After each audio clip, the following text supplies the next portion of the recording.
जो चीज मिल जाती है ना उसकी वैल्यू खत्म हो जाती है।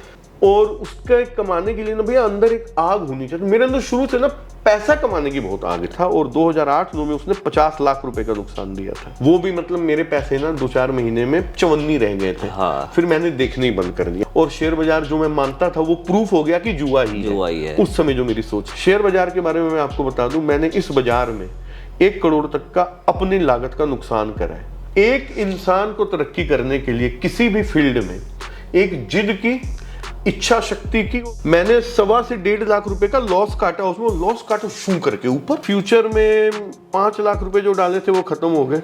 अगर मैं पकड़ के बैठा रहता, पोजीशन साइज अपना सही रखता, तो शायद मैं 1 करोड़ के लॉस में नहीं जाता। कोरोना आया था आपका 2019 दिसंबर में आया था, लास्ट में आया था, राइट? हाँ, लास्ट में आया था। तो उसके पहले तक मैं लॉस में ही था।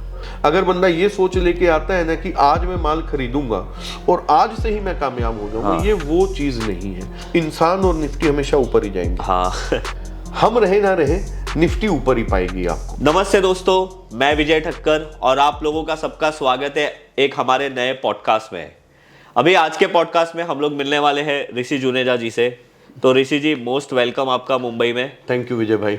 एंड ऋषि जी हमारे पास आए हैं दिल्ली से, तो मैं ऋषि जी को फिर से बोलूंगा thank you sir. Thank you sir for आपने बुलाया, इसके लिए आपका धन्यवाद विजय भाई। तो ये एक बहुत अच्छी चीज़ होती है कि मैं अगर किसी को भी आज कॉल करता हूँ और मैं इनको ये बोलता हूँ कि सर आप हमारे पॉडकास्ट में आइए, लोगों के साथ अपना नॉलेज शेयर करिए, अपना एक्सपीरियंस शेयर करिए कि आपने मार्केट में कैसे काम किया और आप अभी कैसे कर रहे हो। और लोग इतने अच्छे हैं कि वो आते भी है। और आप सोचिए, मैं मुंबई में रहता हूँ, ऋषि जी दिल्ली में रहते हैं, और मैंने इनको सिर्फ बोला कि सर आपको आना पड़ेगा। और आज जब हम ये वीडियो रिकॉर्ड कर रहे हैं वो है संडे, तो ये एक बहुत ही अच्छी चीज़ है सर। नहीं विजय भाई, बस आपसे मिलना था, इस बहाने अब पॉडकास्ट भी हो रहा है। तो संडे मेरे लिए अच्छा इसलिए है क्योंकि आज मार्केट बंद है, तो मैं फ्री हूँ। बट सर जनरली क्या होता है, एक दिन होता है संडे का जिसमें संडे और सैटरडे जब ट्रेडर शांति से बैठता है अपनी फैमिली के साथ। तो अगेन आपको मैं थैंक यू बोलूंगा कि आप हमारे पास आए। एंड ऋषि जी, शायद लोग आपको नहीं जानते हैं जी। और मैं फ्रैंकली आप लोगों को बोलूं, 1 महीने पहले मैं भी ऋषि जी को नहीं जानता था। मैंने एक ऋषि जी का ट्विटर पे वीडियो देखा था जी। जिसमें ऋषि जी ने डांस किया था। और वो गाना था पठान मूवी का किया। तब पहली बार ऋषि जी मेरे लाइफ में इंट्रोड्यूस हुए थे बिकॉज ऑफ ट्विटर। हाँ जी। और मैंने वो वीडियो, अगर मेरे को वो वीडियो मिलेगा तो मैं यहाँ पे कहीं पे आपको प्ले करके दिखा दूंगा।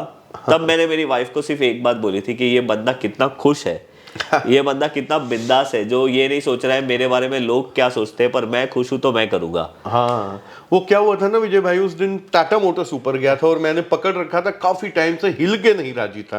वो लो लगा के जो ऊपर गया ना, मतलब आप ये समझ लो डूबते को तिनके का सहारा। उस दिन मतलब मुझे लगा मार्केट भी उसी दिन रिवर्स हुई थी।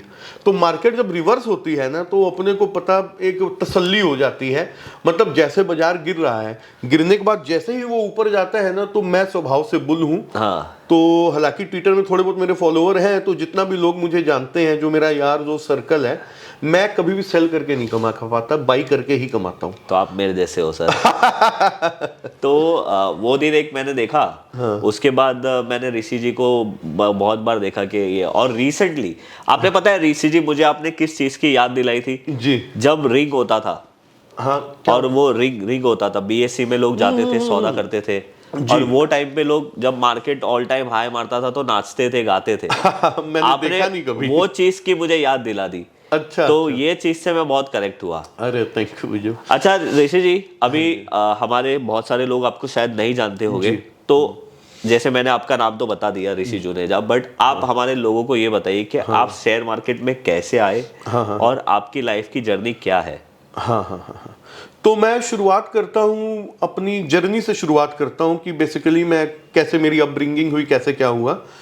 तो मेरे जो फोर फादर्स थे, दादाजी नाना जी वगैरह ना, वो लाहौर से सेटल हो गए थे बिहार में, गया में। तो मैं गया में ही रहा और वहाँ पे हमारा ब्याज का काम था। ब्याज में पैसा चढ़ाते थे हमारे दादा नाना जी, और ट्रक होती थी। पंजाबी सरदार थे हम सारे, तो सरदारों के यही काम होते थे, या तो ट्रक चलवा लो या ब्याज पे पैसा चढ़वा लो। तो अपनी ट्रक चलती थी, ब्याज पे पैसा चलता था, मोटर पार्ट्स की दुकान थी। बहुत बड़े लेवल पे नहीं थी लेकिन वेल सेटल थे। तो फिर धीरे धीरे क्या हुआ, कुछ अपना पॉलिटिकल इश्यूज हो गए, कुछ काम कम होने चालू हो गए। तो 2004 में मैं फिर दिल्ली आके सेटल हो गया। वहाँ बिहार में काम भी कम हो गया था और मैं ग्रेजुएशन भी कंप्लीट ही करी थी। मेरा छोटा भाई ऑलरेडी दिल्ली आ चुका था। हाँ। तो 4 में मैं दिल्ली आके सेटल हुआ और एक व्यू के साथ सेटल हुआ कि मोटर पार्ट्स की दुकान में मैं ना 13-14 साल की उम्र से मोटर पार्ट्स की दुकान में बैठ रहा था। हाँ। तो मुझे दुकानदारी करनी आती थी, साथ साथ में पढ़ाई भी करी, ग्रेजुएशन भी करी, लेकिन पढ़ाई में उतना अच्छा नहीं था। मैथ्स मेरी अच्छी थी शुरू से ही। अच्छा। हाँ जी। तो फिर ये व्यू था कि यहाँ आके संजय गांधी ट्रांसपोर्ट नगर है अपना, वहाँ पे दुकान खोल लेंगे, यहाँ दुकानदारी कर लेंगे। 2 ट्रक थे मेरे पास, मैं क्या अपना खर्चा चल जाएगा। वैसे एक बात मैं आपको बता दूं, दुनिया का सबसे टफ धंधा ट्रांसपोर्ट का धंधा है। ट्रक चलवाना सबसे टफ काम होता अच्छा। है। बचता उसमें बहुत कम है, क्योंकि जो ड्राइवर लोग होते हैं ना, वो बचने नहीं देते थे मालिक अच्छा। को। तो ट्रक मेरे नुकसान में ही चलते थे। तो यही व्यू था कि किसी तरह मोटर पार्ट्स की दुकानदारी करके दिल्ली में आके अपना सेटल हो जाएंगे। तो 4 में मैं दिल्ली आया, मोटर पार्ट्स की दुकानदारी खोलने की सोच रखी, लेकिन कहीं पे कुछ मिला नहीं। उसके बाद मेरे एक रिलेटिव यहाँ पे रहते थे, उनका प्रॉपर्टी डीलिंग का काम था। उन्होंने बोला बेटा मेरे को ज्वाइन कर ले। ओके। तो मैंने उन्हें ज्वाइन करा। 1 साल प्रॉपर्टी डीलिंग करी मैंने उनके साथ, और मेरा काम होता था किराए का। जैसे प्रॉपर्टी डीलिंग में एक सेल परचेज होता है, किराए का होता है। तो जो किराए की कमीशन आती थी वो मैं रखता था, और आधी आधी हम बांट लेते थे। वो मेरे रिलेटिव की जगह होती थी, तो मैं वहाँ काम करता था। 1 साल काम किया, पैसे ठीक ठाक कमाए। मतलब एवरेज में उस समय मुझे याद है 20 से 25 हज़ार 2004 में प्रॉपर्टी डीलिंग से मैं कमा रहा था। लेकिन मज़ा नहीं आ रहा था। लाइफ में तरक्की करनी थी और आगे बढ़ना था। शुरू से अंदर ना एक वो था, एक आग थी आगे बढ़ने की, पैसा कमाने की। वो पूरी नहीं हो रही थी 20-25 हज़ार में। मैं क्या करूं। तो दुनिया उतनी देखी नहीं थी। उस समय क्या ना, कॉल सेंटर का जमाना चलता था। तो जो मैं बैठा रहता था, ऑफिस रोड पे ही था, तो वहां से कैबें निकलती थी, सुमो तवेरा उस समय चलती थी। इंडिका ज्यादा चलती थी। हाँ, इंडिगो भी चलती थी। लेकिन बड़ी गाड़ी में सुमो तवेरा क्वालिस ये तीनों चलती थी। तो वो भरी रहती थी, उसमें बच्चे बच्चियां बैठे होते थे, यंग, और आपस में बातें करते थे, हंसते थे और जाते थे। मैं परेशान, मैं कि ये कहाँ जाते हैं यार, क्या काम करते हैं। कैब आती है ले रहे। हाँ, कैब आती है। तो वो बहुत में, हाँ, उसमें एक रेस्पेक्ट वाली बात थी कि घर में बंदा मेरे को लेने आ रहा है, वो घर छोड़ के जा रहा है। ये तो मुझे भी पता है। तो विजय भाई, मैंने क्या करा, अपना रिलेटिव को बोला मैंने कि अब ना मैं ये काम नहीं करूँगा, मुझे कुछ और करना है जीवन में। उन्होंने कहा क्या करना है?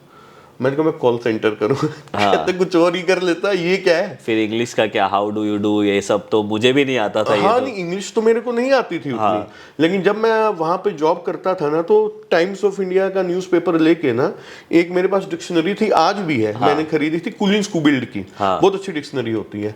वो सारे मीनिंग्स वगैरह लेके सारा कुछ करके मैं उसकी तैयारी करता था। वहां से निकल के मैं गया भाई जी इंटरव्यू देने। ठीक है, कॉल सेंटर के मैंने 4 इंटरव्यू दिए, चारों ने मुझे रिजेक्ट कर दिया। मैंने कहा हाँ जी बताओ क्यों? कहते जी MTI। मैं क्या, वो क्या होता है? Mother tongue influence. मतलब जैसे मैं बिहार से था, तो जब मैं इंग्लिश बोलूंगा तो वो बिहारी टच आ जाएगा उसमें, या पंजाबी फैमिली से हो तो पंजाबी टच आ जाएगा। भाई साहब 4 जगह से रिजेक्ट होने के बाद मुझे मेरी औकात पता चली, यार तेरे को तो इंग्लिश आती नहीं है।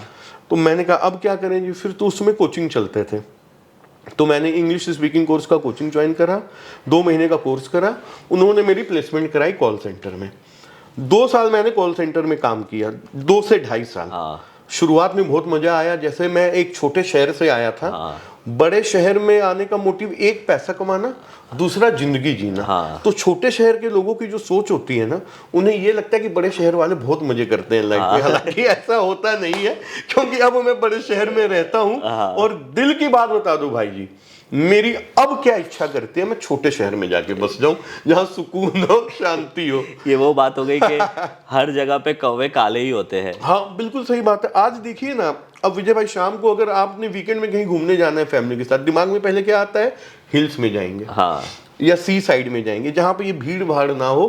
तो बंदा, मतलब जो चीज मिल जाती है ना, उसकी वैल्यू खत्म हो जाती है।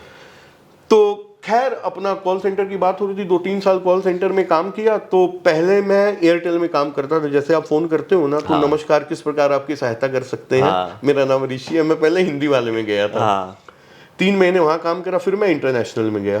तो मैं यूके में T मोबाइल, 3G मोबाइल ये सब बेचता था। उसके बाद मैंने US से शिफ्ट मिली मुझे।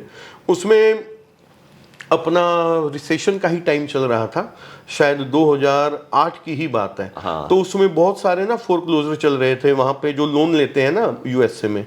तो मैं बैंक का नाम तो नहीं लूंगा किसकी मैं कलेक्शन करता था, मैं कलेक्शन एजेंट था अमेरिकन बैंक का। ओके। तो हम फोन करते थे और उनसे वो जो किस्तें होती है ना इंस्टॉलमेंट, हाँ। वो जो नहीं दे पाते थे तो वो हम लेते थे। वहां पे एक चीज मैंने सीखी थी, मतलब वो इतना ब्लंटली हमारा फोन कॉल कैसे ओपन होता था।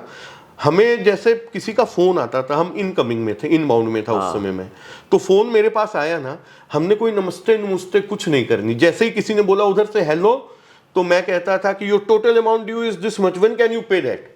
ओके। ये हमें इस लाइन 3 लाइनों के लिए ना उस बैंक ने एक कंपनी को करोड़ों डॉलर दिए थे कि ऐसा क्या दिया जाए कि सामने वाली, वो साइकोलॉजी की बात कर रहा हूं, किसी से अगर पैसे लेने हैं ना उसके लिए कैसे बदतमीज वो बना देते हैं एजेंट को कि बंदा सड़ के कहता है पहले तू अपने पैसे ले, बाकी बात तो बाद में करूंगा।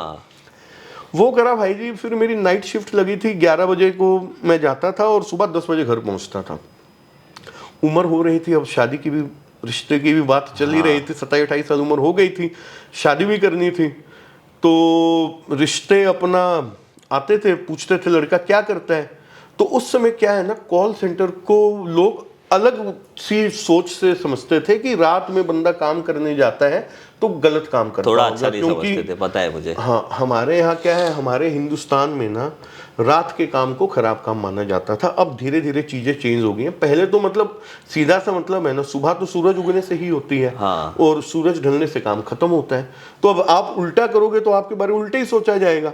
तो खैर वो माहौल बना और रात की शिफ्ट कर करके मैं थक गया था। शुरू में बहुत मजा आया, 1 साल 2 साल, उसके बाद मैं थक गया। फिर मैंने कहा जी कुछ और करना है लाइफ में अब। हालांकि मैं उस समय पैसे वहाँ अच्छे कमा रहा था, मेरी जो सैलरी थी वो लगभग 50,000 के करीब पहुँच गई थी, टीम लीडर बन गया था मैं। और मैं रेफरल मनी बहुत कमाता था। जैसे उस समय ना नौकरियाँ, कॉल सेंटर में इतनी ज़्यादा ज़रूरत होती थी नौकरियों की कि मैं रेफरल मनी कमाता था, नौकरी लगवाता था और 3 महीने अगर कोई टिक गया उस जहाँ पे मैंने लगवाई है तो मेरे को एक बच्चे पे 5,000 रुपये मिलते थे। मैं एक महीने के 15-15 बच्चे लगवा देता था। सही। तो धीरे धीरे फिर कॉल सेंटर का टाइम निकला तो मेरा छोटा भाई ना जापानीज लैंग्वेज में ट्रांसलेटर था, गाइड, टूरिस्ट गाइड था। ओके। मैंने उसको बोला कि यार मेरा मन नहीं कर रहा यहाँ काम करने का, बोर हो गया हूँ। तो अब अच्छा, उस समय टूरिस्ट गाइड भी बहुत अच्छे पैसे कमाता था। ये जितने भी लोग घूमने आते हैं ना, तो ये घूमते हैं तो ट्रैवल कंपनियां टूरिस्ट गाइड को पैसे देती है, साथ में वो जो शॉपिंग करवाते हैं ना उस पर कमीशन बहुत अच्छी बनती है और बहुत मोटी बनती है। अच्छा। अब इसमें आपकी कारीगरी आएगी, आप कितने की शॉपिंग करवाते हो। तो मैंने उससे बोला कि यार ऐसा है कि अब मैं भी जापानीज लैंग्वेज सीख लेता हूँ और अपना मैं भी अब टूरिस्ट गाइड बनूंगा। तो उसने बोला यार जापानीज तो मैं हुई, तो चाइनीज सीख ले। ओके। चलो चाइनीज सीख लेते हैं। तो फिर अब मैं चाइनीज सीखने गया। भारतीय विद्या भवन है हमारे नई दिल्ली में, कनॉट प्लेस में, वहां पे मैंने एडमिशन लिया एक क्रैश कोर्स का 2 महीने का।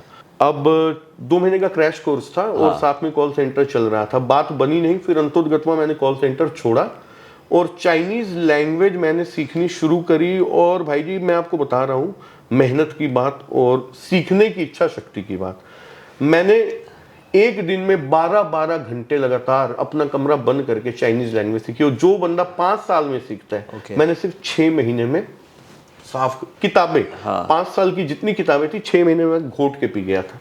रटंत विद्या लपटंत काबू ये एक पुरानी कहावत है, जो लोग रट्टा मार सकते हैं। तो आपको अभी पूरी चाइनीज आ गई है? हाँ, लिखनी अब मैं भूल गया हूँ, बोलता मैं बहुत अच्छी हूँ। ओके।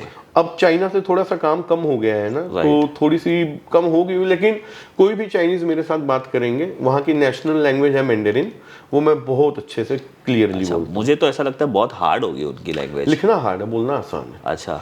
कोई भी भाषा जो बोली जाती है ना, वो टफ हो ही नहीं सकती विजय भाई। नेचुरल है कि जब हमारी भी शुरुआत हुई होगी हिंदी बोलने की, तो नेचुरल वर्ड्स जो मुंह में निकले होंगे उसी को पकड़ के लोगों ने आगे बढ़ा दिया होगा। वैसे ही उनके जो नेचुरल निकले होंगे, तो बोलना बहुत आसान होता है, बिल्कुल भी टफ नहीं होता। विजय भाई चाइनीज लैंग्वेज सीखी तो एक बार क्या हुआ, अपना मैं मेट्रो में जा रहा था, शेयर बाजार में मैं कहाँ पहुंचा वहां आऊंगा, ये बीच का थोड़ा सा एक पार्ट ना और ऐड कर देता हूँ, फिर मैं पहुंचाऊंगा आपको शेयर बाजार में।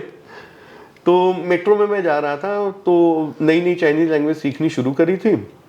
एक बंदा मिल गया, 4 मतलब चाइनीज थे, वो कहीं जा रहे थे, तो मैंने वैसे ही नी हाउ करा, उन्होंने भी नी हाउ करा। मतलब आपने अपना जो पढ़ाई किया है उसको ट्राई कर रहे हाँ, थे। मैंने कहा चलो मैं भी रवा हो जाऊंगा, अपनी भाषा जो सीख रहा हूँ उसको थोड़ी रवा कर लेता हूँ। तो मैं तो छेड़ने के मकसद से गया था। मैं कहा मैं जितनी बोल पाऊंगा मैं उतनी बोल पाऊंगा। हाँ। उसके बाद अगला मेरे से क्या बात करेगा, देखते हैं क्या होता है। तो ये क्यूरियोसिटी तो होती है कि फॉरेनर को आप देखते हो, कोई नई चीज सीखते हो और उस देश का आपको कोई मिल जाए। अच्छा, मुझे ये भी नहीं पता था ये चाइनीज है, कोरियन है या फिर मैं आपको वही पूछने वाला था, क्योंकि चाइनीज, कोरियन और जापानीज हाँ, ऑलमोस्ट सेम दिखते हैं। ऑलमोस्ट सेम दिखते हैं। लेकिन मैं चाइनीज लैंग्वेज सीखने के बाद, चाइना जाने के बाद अब मैं फर्क कर सकता हूँ। हाँ। उस समय मैं भी नहीं कर पाता था। राइट। तो मैं ये चेक करने गया भाई अगर नी हाओ होगा, मतलब चाइनीज होगा तो नी हाओ बोल देगा। उसने Correct. नी हाओ बोला, उससे मेरी दोस्ती हो गई। उसके बाद वो आए थे ना यूनिवर्सिटी के एक्सचेंज में यहाँ हिंदी सीखने, ओके। और मैं चाइनीज सीख रहा था। अब भाई दोनों को एक दूसरे का सहारा मिल गया। तो मैं उसे चाइनीज सिखाता था, वो मुझे हिंदी सिखाता। तो उसे मैंने यूनिवर्सिटी कैंपस, नॉर्थ कैंपस में घर वगैरह दिलाया। और चूंकि मैं प्रॉपर्टी डीलर रह चुका था तो अंदर में एक डीलर जिंदा था। जो घर दिलाया उसमें वो आपको कमीशन बैग लेके घूमते थे, हैं? वो वाली पैसे वाली बैग लेके घूमते थे जो ऐसे साइड पे रखते अरे थे वो प्रॉपर्टी मूवी में दिखाते हैं वो वाला नहीं था। डीलर का मतलब किसी को भी मकान वगैरह दिलाना है तो कमीशन अपना हक है भाई, वो सही बनता बात है। है। तो भाई जी मैंने उसे किराए पे मकान दिलाया, अपनी वहां पे कमीशन बनाई। 6 महीने हमने, मैं वहीं पड़ा रहता था उसके घर ही सारा दिन। अच्छा। उसे मैं हिंदी सिखाता था, वो मुझे चाइनीज सिखाता। तो इससे मेरी चाइनीज थोड़ी अच्छी हो गई। अब एक उसका दोस्त था, चाइना की कंपनी थी, वो इंडिया आ रही थी। और उस समय जब मैंने चाइनीज लैंग्वेज सीखी ना, तो मेरे 2 रास्ते थे सीखने के बाद। पहला रास्ता, या तो मैं टूरिस्ट गाइड बन जाता, जिसमें ग्रुप आते थे चाइना के घूमने। करेक्ट। उन्हें अपना गोल्डन ट्रायंगल होता है, अपना आगरा, जयपुर, दिल्ली से गोल्डन ट्रायंगल कहते हैं टूरिस्ट की भाषा में। ओके। मेजर वो यही घूमने आते हैं। या फिर वो बुद्धिज्म वाले प्लेसेस में जाते हैं, जैसे मैं गया का हूँ ही, तो बोध गया बहुत आते हैं बुद्धिस्ट। और अपना सारनाथ है बनारस में, वहाँ काफी आते हैं घूमने Okay. के लिए। तो मैं ये सोचा टूरिस्ट गाइड बनूंगा, शॉपिंग कराऊंगा, अपने मोटे पैसे कमाऊंगा। करेक्ट। पैसा कमाना अच्छी बात है। हाँ। और उसके कमाने के लिए ना भैया अंदर एक आग होनी चाहिए। मेरे अंदर शुरू से ना पैसा कमाने की बहुत आग थी। राइट, वो मुझे दिख रहा है आप में। हाँ। क्योंकि अगर आप स्टार्टिंग में ही आपके रिलेटिव के पास कंफर्टेबली वो दुकान में रहते, हाँ, तो आपको कोई प्रॉब्लम नहीं थी वहां से हटने की। लाइफ कट रही थी भाई जी, कोई दिक्कत ही नहीं, 20-25 हजार आ रहे थे। सही। लेकिन आगे बढ़ना था ना विजय भाई, अपनी फैमिली में सभी के पास पैसा था। हाँ। तो मैं कमजोर था थोड़ा, लेकिन तो मुझे बस यही था कि मुझे पैसा चाहिए बस एक। अच्छा, अगर एक बात आपको बताता हूँ, अगर आप किसी चीज को ना बिल्कुल दिल से चाहते हो ना, तो भोलेनाथ जो ऊपर बैठे हुए हैं ना, वो आपको सुनते हैं, वो बात में वो मैं आपका बहुत मानता साथ हूँ। देते हैं मैं- और रास्ते बनाते हैं विजय भाई। मैं ये बात में बहुत मानता हूँ, जिसे जी। बोलते हैं ask, believe and receive. Ask, believe and receive, क्या बात है? वही मतलब मैंने जो बोला जो आपने अंग्रेजी में बोला। translate हाँ करके। हाँ, बस तो वही चीज है कि अगर आप किसी चीज को बहुत शिद्दत से चाहोगे ना, ये एक पिक्चर में शाहरुख खान ने भी बोला है, और वही, शाहरुख खान ने एक बुक में से बोला है, मतलब अच्छा जो, उसने किसी बुक से उठाया हाँ, होगा, जो एक बुक है उसमें से द सीक्रेट्स करके एक बुक है। हाँ मैंने पढ़ी है, मैंने हिंदी में पढ़ी है, शक्ति नाम है हाँ, उसका। तो वो बुक जो है वो वहाँ पे ऐसा बोलते हैं कि अगर आप किसी चीज को बहुत शिद्दत से चाहोगे, जी। अब वो चीज कुछ भी हो सकती है। बिल्कुल। आपकी लाइफ में सक्सेस, हाँ। आपके करियर में ग्रोथ, बिल्कुल। आपकी पढ़ाई में आप स्मार्ट बनो, हाँ जी। या आप किसी पैसे को लेकर, या गाड़ी हो गई या मोबाइल हो गया। छोटे जो बच्चे हैं वो मोबाइल के बारे में सोचेंगे, जी। जो बड़े हो जाएंगे वो गाड़ी के बारे में सोचेंगे। बिल्कुल। तो पूरी कायनात जो है ना, उसकी एनर्जी वो आपके पीछे पड़ जाएगी वो चीज आपको देने के लिए। बिल्कुल ये होता है। बट ऐसा नहीं है कि आप वो सोच के सो जाओ। नहीं, कर्म तो करना पड़ेगा। गीता क्या कहती है? कर्म करो। यस, तो ये चीज मानता हूं मैं आपको। मैं भी इस चीज से इत्तेफाक रखता हूँ भैया, और मेरे साथ ऐसा हुआ है। हाँ। मतलब चमत्कार जो होते हैं ना लाइफ में, लोग कहते हैं, कभी सुना था होते हैं, मेरे साथ लाइफ में चमत्कार हुए हैं।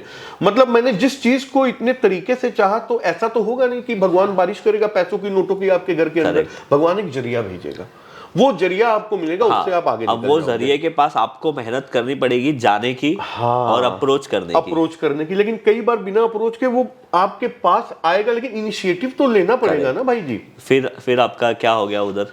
तो वो चाइना की कंपनी थी, उसने क्या करना था, उनकी फैक्ट्री थी चाइना में, उन्हें दिल्ली अपना एक सेटअप बनाना था कि चाइना से माल लाके दिल्ली में उन्होंने बेचना था। हाँ। उसने मेरे को वहां इंट्रोड्यूस करा कि भाई ऐसा, वो ट्रांसलेटर ढूंढ रहे थे। हाँ। दिल्ली आ गए थे, होटल में रुके हुए थे। तो मेरे दोस्त ने, लू नाम था उसका, उसने मेरे को उनसे इंट्रोड्यूस करा कि भाई ये मेरा दोस्त है, तो ये चाइनीज लैंग्वेज अच्छी तो उतनी नहीं बोल पाता, लेकिन हरफन बोला है।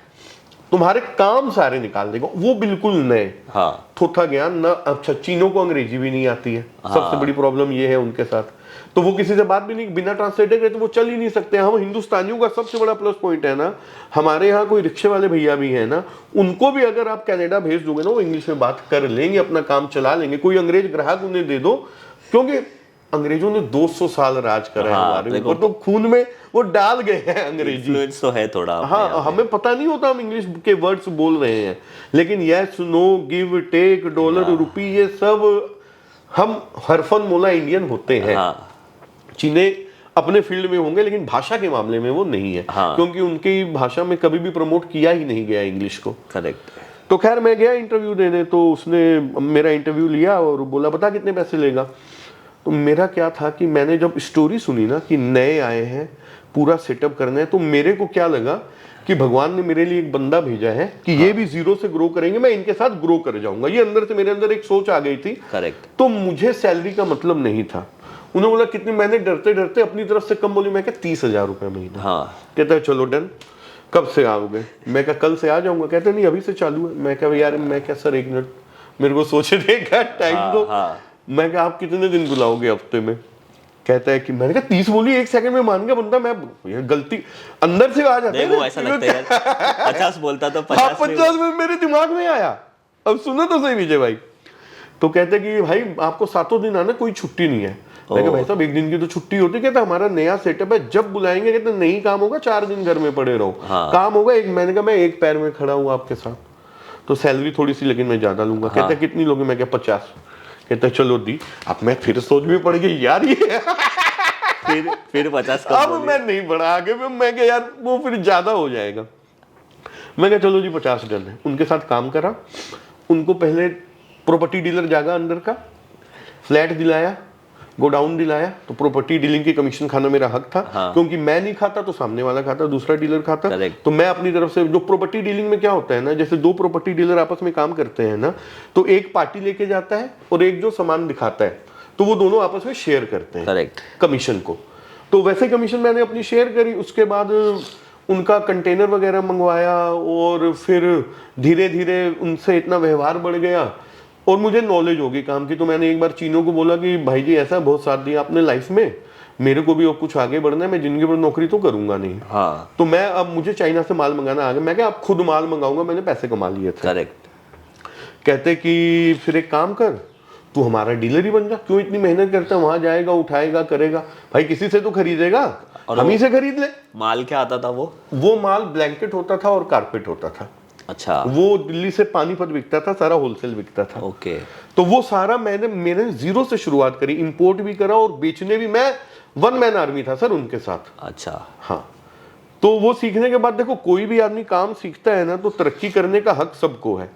अब जिंदगी भर तो मैं एक जगह नहीं पड़े रहूंगा। तो मैंने उन्होंने बोला फिर तू जाएगा किसी से तो खरीदेगा। हमारी बेच ले अपनी कमीशन। मैं क्या अंधे को दो आके मैं क्यों इतने पंगे लेने जाऊं, नया बंदा ढूंढूं, गलत माल दे दे, फंस जाऊं। अब 1 पैसे की लागत नहीं बाबूजी, मैं उनका कमीशन एजेंट बन गया, काम चलने लगा।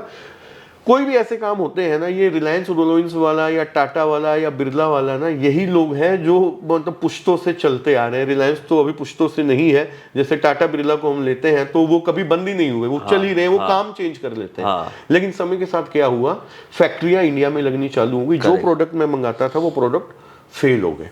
अब इंपोर्ट में गवर्नमेंट का चाइना से रिलेशन भी खराब हुआ, उन्होंने इंपोर्ट ड्यूटी बहुत ज्यादा लगा दी, जीएसटी बहुत ज्यादा लगा दी, तो वो आइटम फेल हो गई। कुल मिला के अब मैं हो गया, चाइना का काम खत्म हो गया। उसके बाद फिर मैंने अपने एक दोस्त के साथ मिलके खिलौनों का व्यापार करा, खिलौने चाइना से मंगवाए और उसका इंपोर्ट एक्सपोर्ट करा। इस बीच में क्या हुआ था, 2008-9 में ना मैंने ये चीनों को ज्वाइन करा ही था, 2008-9 की बात है, और उस समय वर्ल्ड में रिसेशन आया था। तो वहां से आता है शेयर बाजार की मेरी शुरुआत। ओके। मेरा एक भाई है, वो बनारस में रहता है, वो शेयर बाजार करता था और 2008-9 में उसने 50 लाख रुपए का नुकसान दिया था। बनारस में उसकी गदोलिया में दुकान है, गदोलिया बहुत फेमस मार्केट है, वहां पे साड़ी की दुकान है। तो उसने मेरे को फोन करा। मतलब ऐसा जब आदमी पैसे कमाता है ना, आपको किसी को बताने की जरूरत नहीं होती, पता चल जाता है, आवाज निकल जाती है कि फलाने ने पैसे कमा रहा है ये। उसके भाई का फोन आया, कहता है यार तू इतना करता है तो क्यों नहीं शेयर बाजार में पैसे लगाता है। मैंने कहा यार मेरे तो शेयर बाजार को शुरू से ही जुआ माना है। मैंने कहा भाई जी ऐसा ये जुआ है और मैं ये नहीं खेलूंगा। कहते 1,00,000-2,00,000 खेलने क्या फ़र्क पड़ता है। मैंने कहा चल क्या करना है बता। कहता है जी अकाउंट खोलो। तो आईसीआईसीआई डायरेक्ट में अच्छा, अकाउंट जबकि खोला। उसने लॉस किया था 50 लाख रुपया। हाँ उसने उसमें 50 लाख पूरा लॉस नहीं किया था, वो लॉस के प्रोसेस में होगा। अच्छा। 5-7 लाख 10 लाख अच्छा, मतलब वो दौरान उसका लॉस चल रहा था। लॉस चल रहा था उसका। हाँ। तो मैंने कहा वो कभी कमा भी लेता बंदा, लगातार लॉस कभी नहीं देता है, वो कैश का ही काम करता था।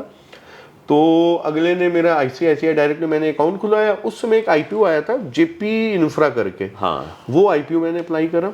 भाई जी एक यूनियन बैंक का आईपीओ आया हाँ। था, एक वो अप्लाई करा था। दोनों अप्लाई, यूनियन बैंक मुझे मिले 6,000 के शेयर और जेपी इंफ्रा मेरे को मिल गया कितना 1.5 लाख का, शायद एक पैन पे अप्लाई कर सकते हाँ, थे। हाँ। वो 1.5 लाख के शेयर मेरे खाते में आ गए। वो खुलते ही धड़ाम धुड़ूम गिर गया। मतलब खत्म ही हो गया वो। उसके बाद इसने मुझे एक बलरामपुर चीनी दिलवाई थी। उस समय वो भी मतलब मेरे पैसे ना 2-4 महीने में चवन्नी रह गए थे। हाँ। फिर मैंने देखने ही बंद कर दिया। मैं अपने चाइना के काम में चला गया और शेयर बाजार जो मैं मानता था वो प्रूफ हो गया कि जुआ ही है। उस समय जो मेरी सोच थी। हाँ।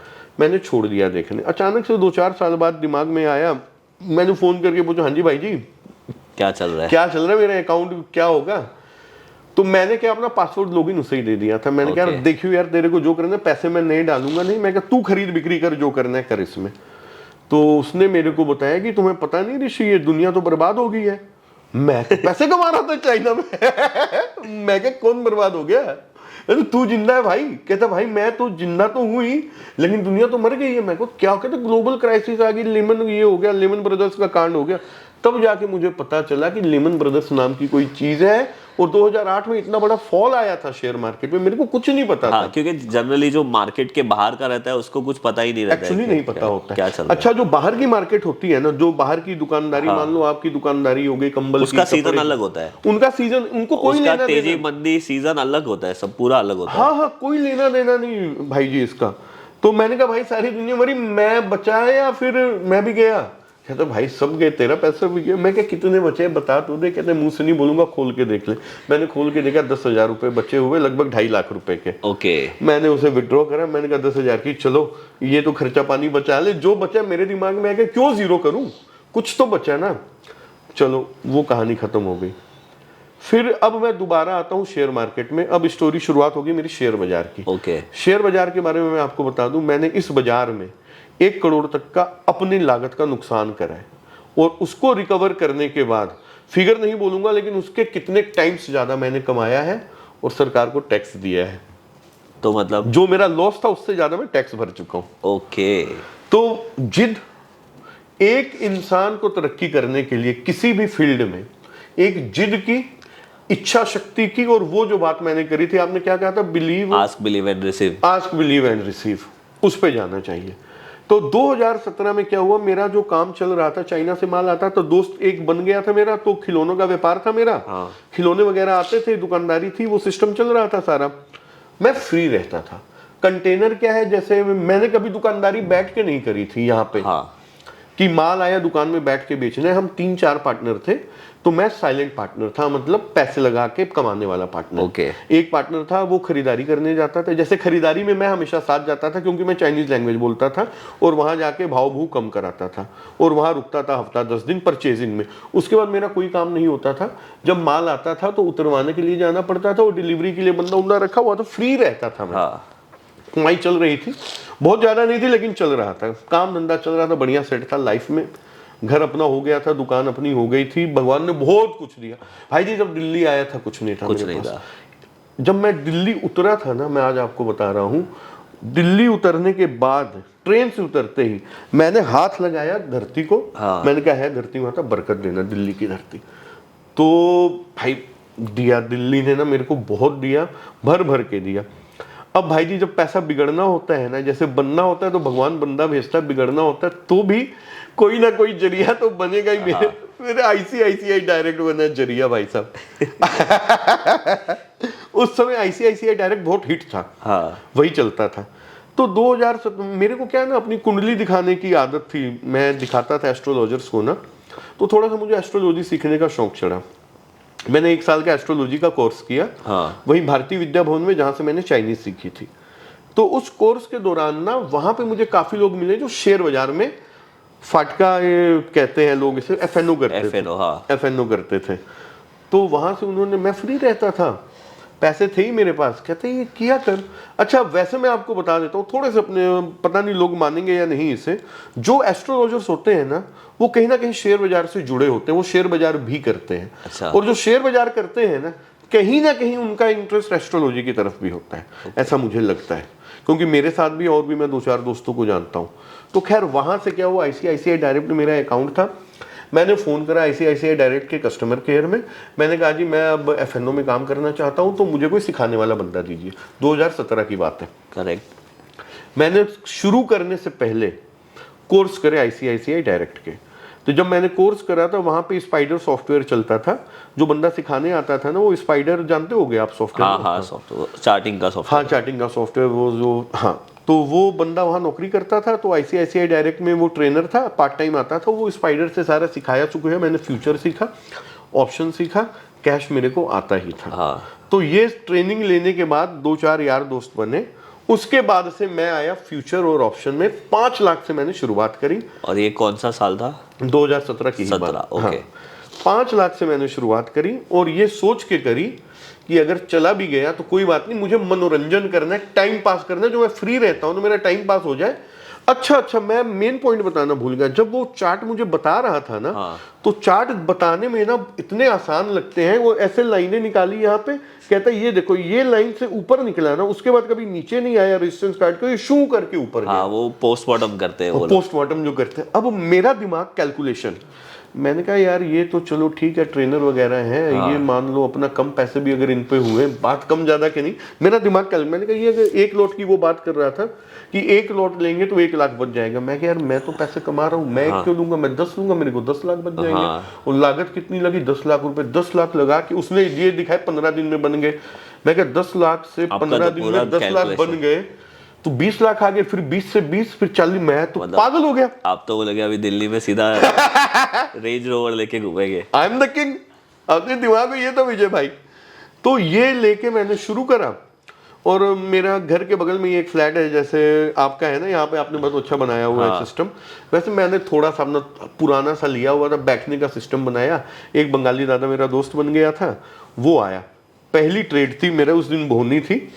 लैपटॉप मैंने खोला, वो जो बंगाली दादा था वो पिछले 7-8 साल से कर रहा था काम, वो 30-40 लाख के लॉस में था वो। अच्छा। लेकिन मेरे को सीखने था, एक्सपीरियंस बंदा, मेरी दोस्ती होगी, वो कहते हम दोनों एक साथ ही ऑफिस में बैठेंगे करेंगे। तो भाई जी पहली ट्रेड मैंने ली, सामने टीवी लगाई हुई थी। हाँ। CNBC में अनिल सिंह भी आता था और पंजाब नेशनल बैंक का रिजल्ट आना था। और मेरे को हंसी की भाई पता है सर। बताओ। क्योंकि मैं जब भी पहले ब्रोकर बना, सब ब्रोकर, तो मैंने टीवी देखा और बैंक ऑफ बड़ौदा का रिजल्ट आया था। तो भाई जी वो सामने अनिल सिंह भी, पंजाब नेशनल बैंक का रिजल्ट आना था, और कुदरती जब मैं रहता था गया में, मेरा bank account Punjab national bank में ही था। और उस समय जो मेरे अंदर सोच थी ना, वो यही थी, SBI bank, Punjab bank, Tata Motors, मतलब बैंक किस लिए, क्योंकि उन्हीं सरकारी बैंकों में मेरा खाता होता था, और टाटा मोटर्स इसलिए क्योंकि हमारी ट्रक चलती थी, वो टाटा की ट्रक हम लेते थे। तो ये कंपनियां मैं जानता था। और जब मैं सीखने गया था कोर्स, तो मुझे ये बताया गया था जिस चीज को आप समझते हैं उसको खरीदिए। मैंने मैंने कहा मैं समझता हूँ PNB को, रिजल्ट आने वाला है, इसका खराब कहां से आएगा। मैंने भाई जी पहली लाइफ में 1 लॉट फ्यूचर, मैंने कैश से शुरुआत नहीं करी, वो मेरे भाई ने करवाई थी 2008-9 में, तो वो मैंने नहीं करी थी, उसके कहने पे करा था। अपने हाथ से पहली शुरुआत फ्यूचर से करी भाई साहब। फ्यूचर खरीदा, और मेरे साथ दादा थे, उन्होंने कॉल खरीदी ऑप्शन की। तो मुझे ऑप्शन उस समय आता नहीं था, मैंने को बहुत, मतलब मुझे लगता था बहुत टफ है। दादा के पास कम पैसे हो गए तो उन्होंने कॉल खरीदा। वो गवा चुके थे ना। शेयर मार्केट में क्या कहते हैं ना, यहाँ पे आप पैसे लेके आते हो और एक्सपीरियंस लेके जाते हो। क्योंकि जब पूछते हैं 5 साल बाद, हाँ जी क्या रहा, कहते भाई साहब पैसा तो नहीं रहा, लेकिन एक्सपीरियंस इतना है कि भाई आपको नहीं गवाने दूंगा। तो खैर, और एक्चुअल एक्सपीरियंस हो जाता है, लेकिन पैसा नहीं बचता है।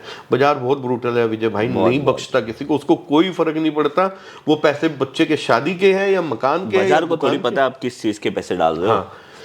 और जो गेम खिलाने वाले हैं उनको बहुत मजा आता है रिटेलर को मारने में। तो खैर मैंने PNB का 1 लॉट खरीदा, और मेरे को 30-40 हज़ार का मुनाफा हो रहा था। वो भागा, तो दादा कहता बुक कर। मैं कहा पागल हो, पंजाब नेशनल बैंक अभी फाड़ के जाएगा, इसमें मैं 1 लाख रुपए कमाऊंगा तब बुक करूंगा। अच्छा। वो मेरे देखते देखते 30-40 हजार माइनस जाते जाते वो 50 हजार माइनस हो गया। मैंने एक नोट वहां पे और ऐड किया, मैं क्या कल देखूंगा। अच्छा। अब कल भाई साहब वो खुला और नीचे गया, मैंने 1.25 से 1.5 लाख रुपए का लॉस काटा, उसमें लॉस काटा शू करके ऊपर। मैं कि ये क्या है यार ये करीब मार क्यों कर गया मेरे साथ। हाँ। ओ भाई, लेकिन वो फिर बाजार है, पता ही नहीं था, मेरी तो नई शुरुआत थी, मैं कोर्स करके आया था, मुझे लगा, मैं तो चार्ट देख रहा था ना एक, हाँ। जो स्पाइडर मैंने उसमें सीखा था, स्पाइडर लगवा भी लिया था।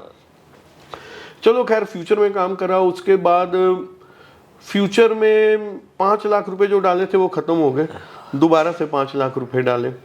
फिर फ्यूचर में ही मैं कोटक बैंक करता था, टाटा मोटर्स करता था, ये सारे नीचे आते, मैं सिर्फ लॉन्ग ही करता था। हाँ। और मेरी प्रॉब्लम पता है क्या थी, हर फॉल में मैं एवरेज करता था, पीछे से दिमाग ही नहीं चला था, M2M भरना पड़ता है यहाँ पे। भाई वो कहाँ से लाओगे। करेक्ट। लेकिन क्या था, पीछे से कमाई आ रही थी, हाँ। इधर जा रही थी, तो उतना फर्क नहीं पड़ रहा था, लेकिन दिमाग नहीं खुल रहा था।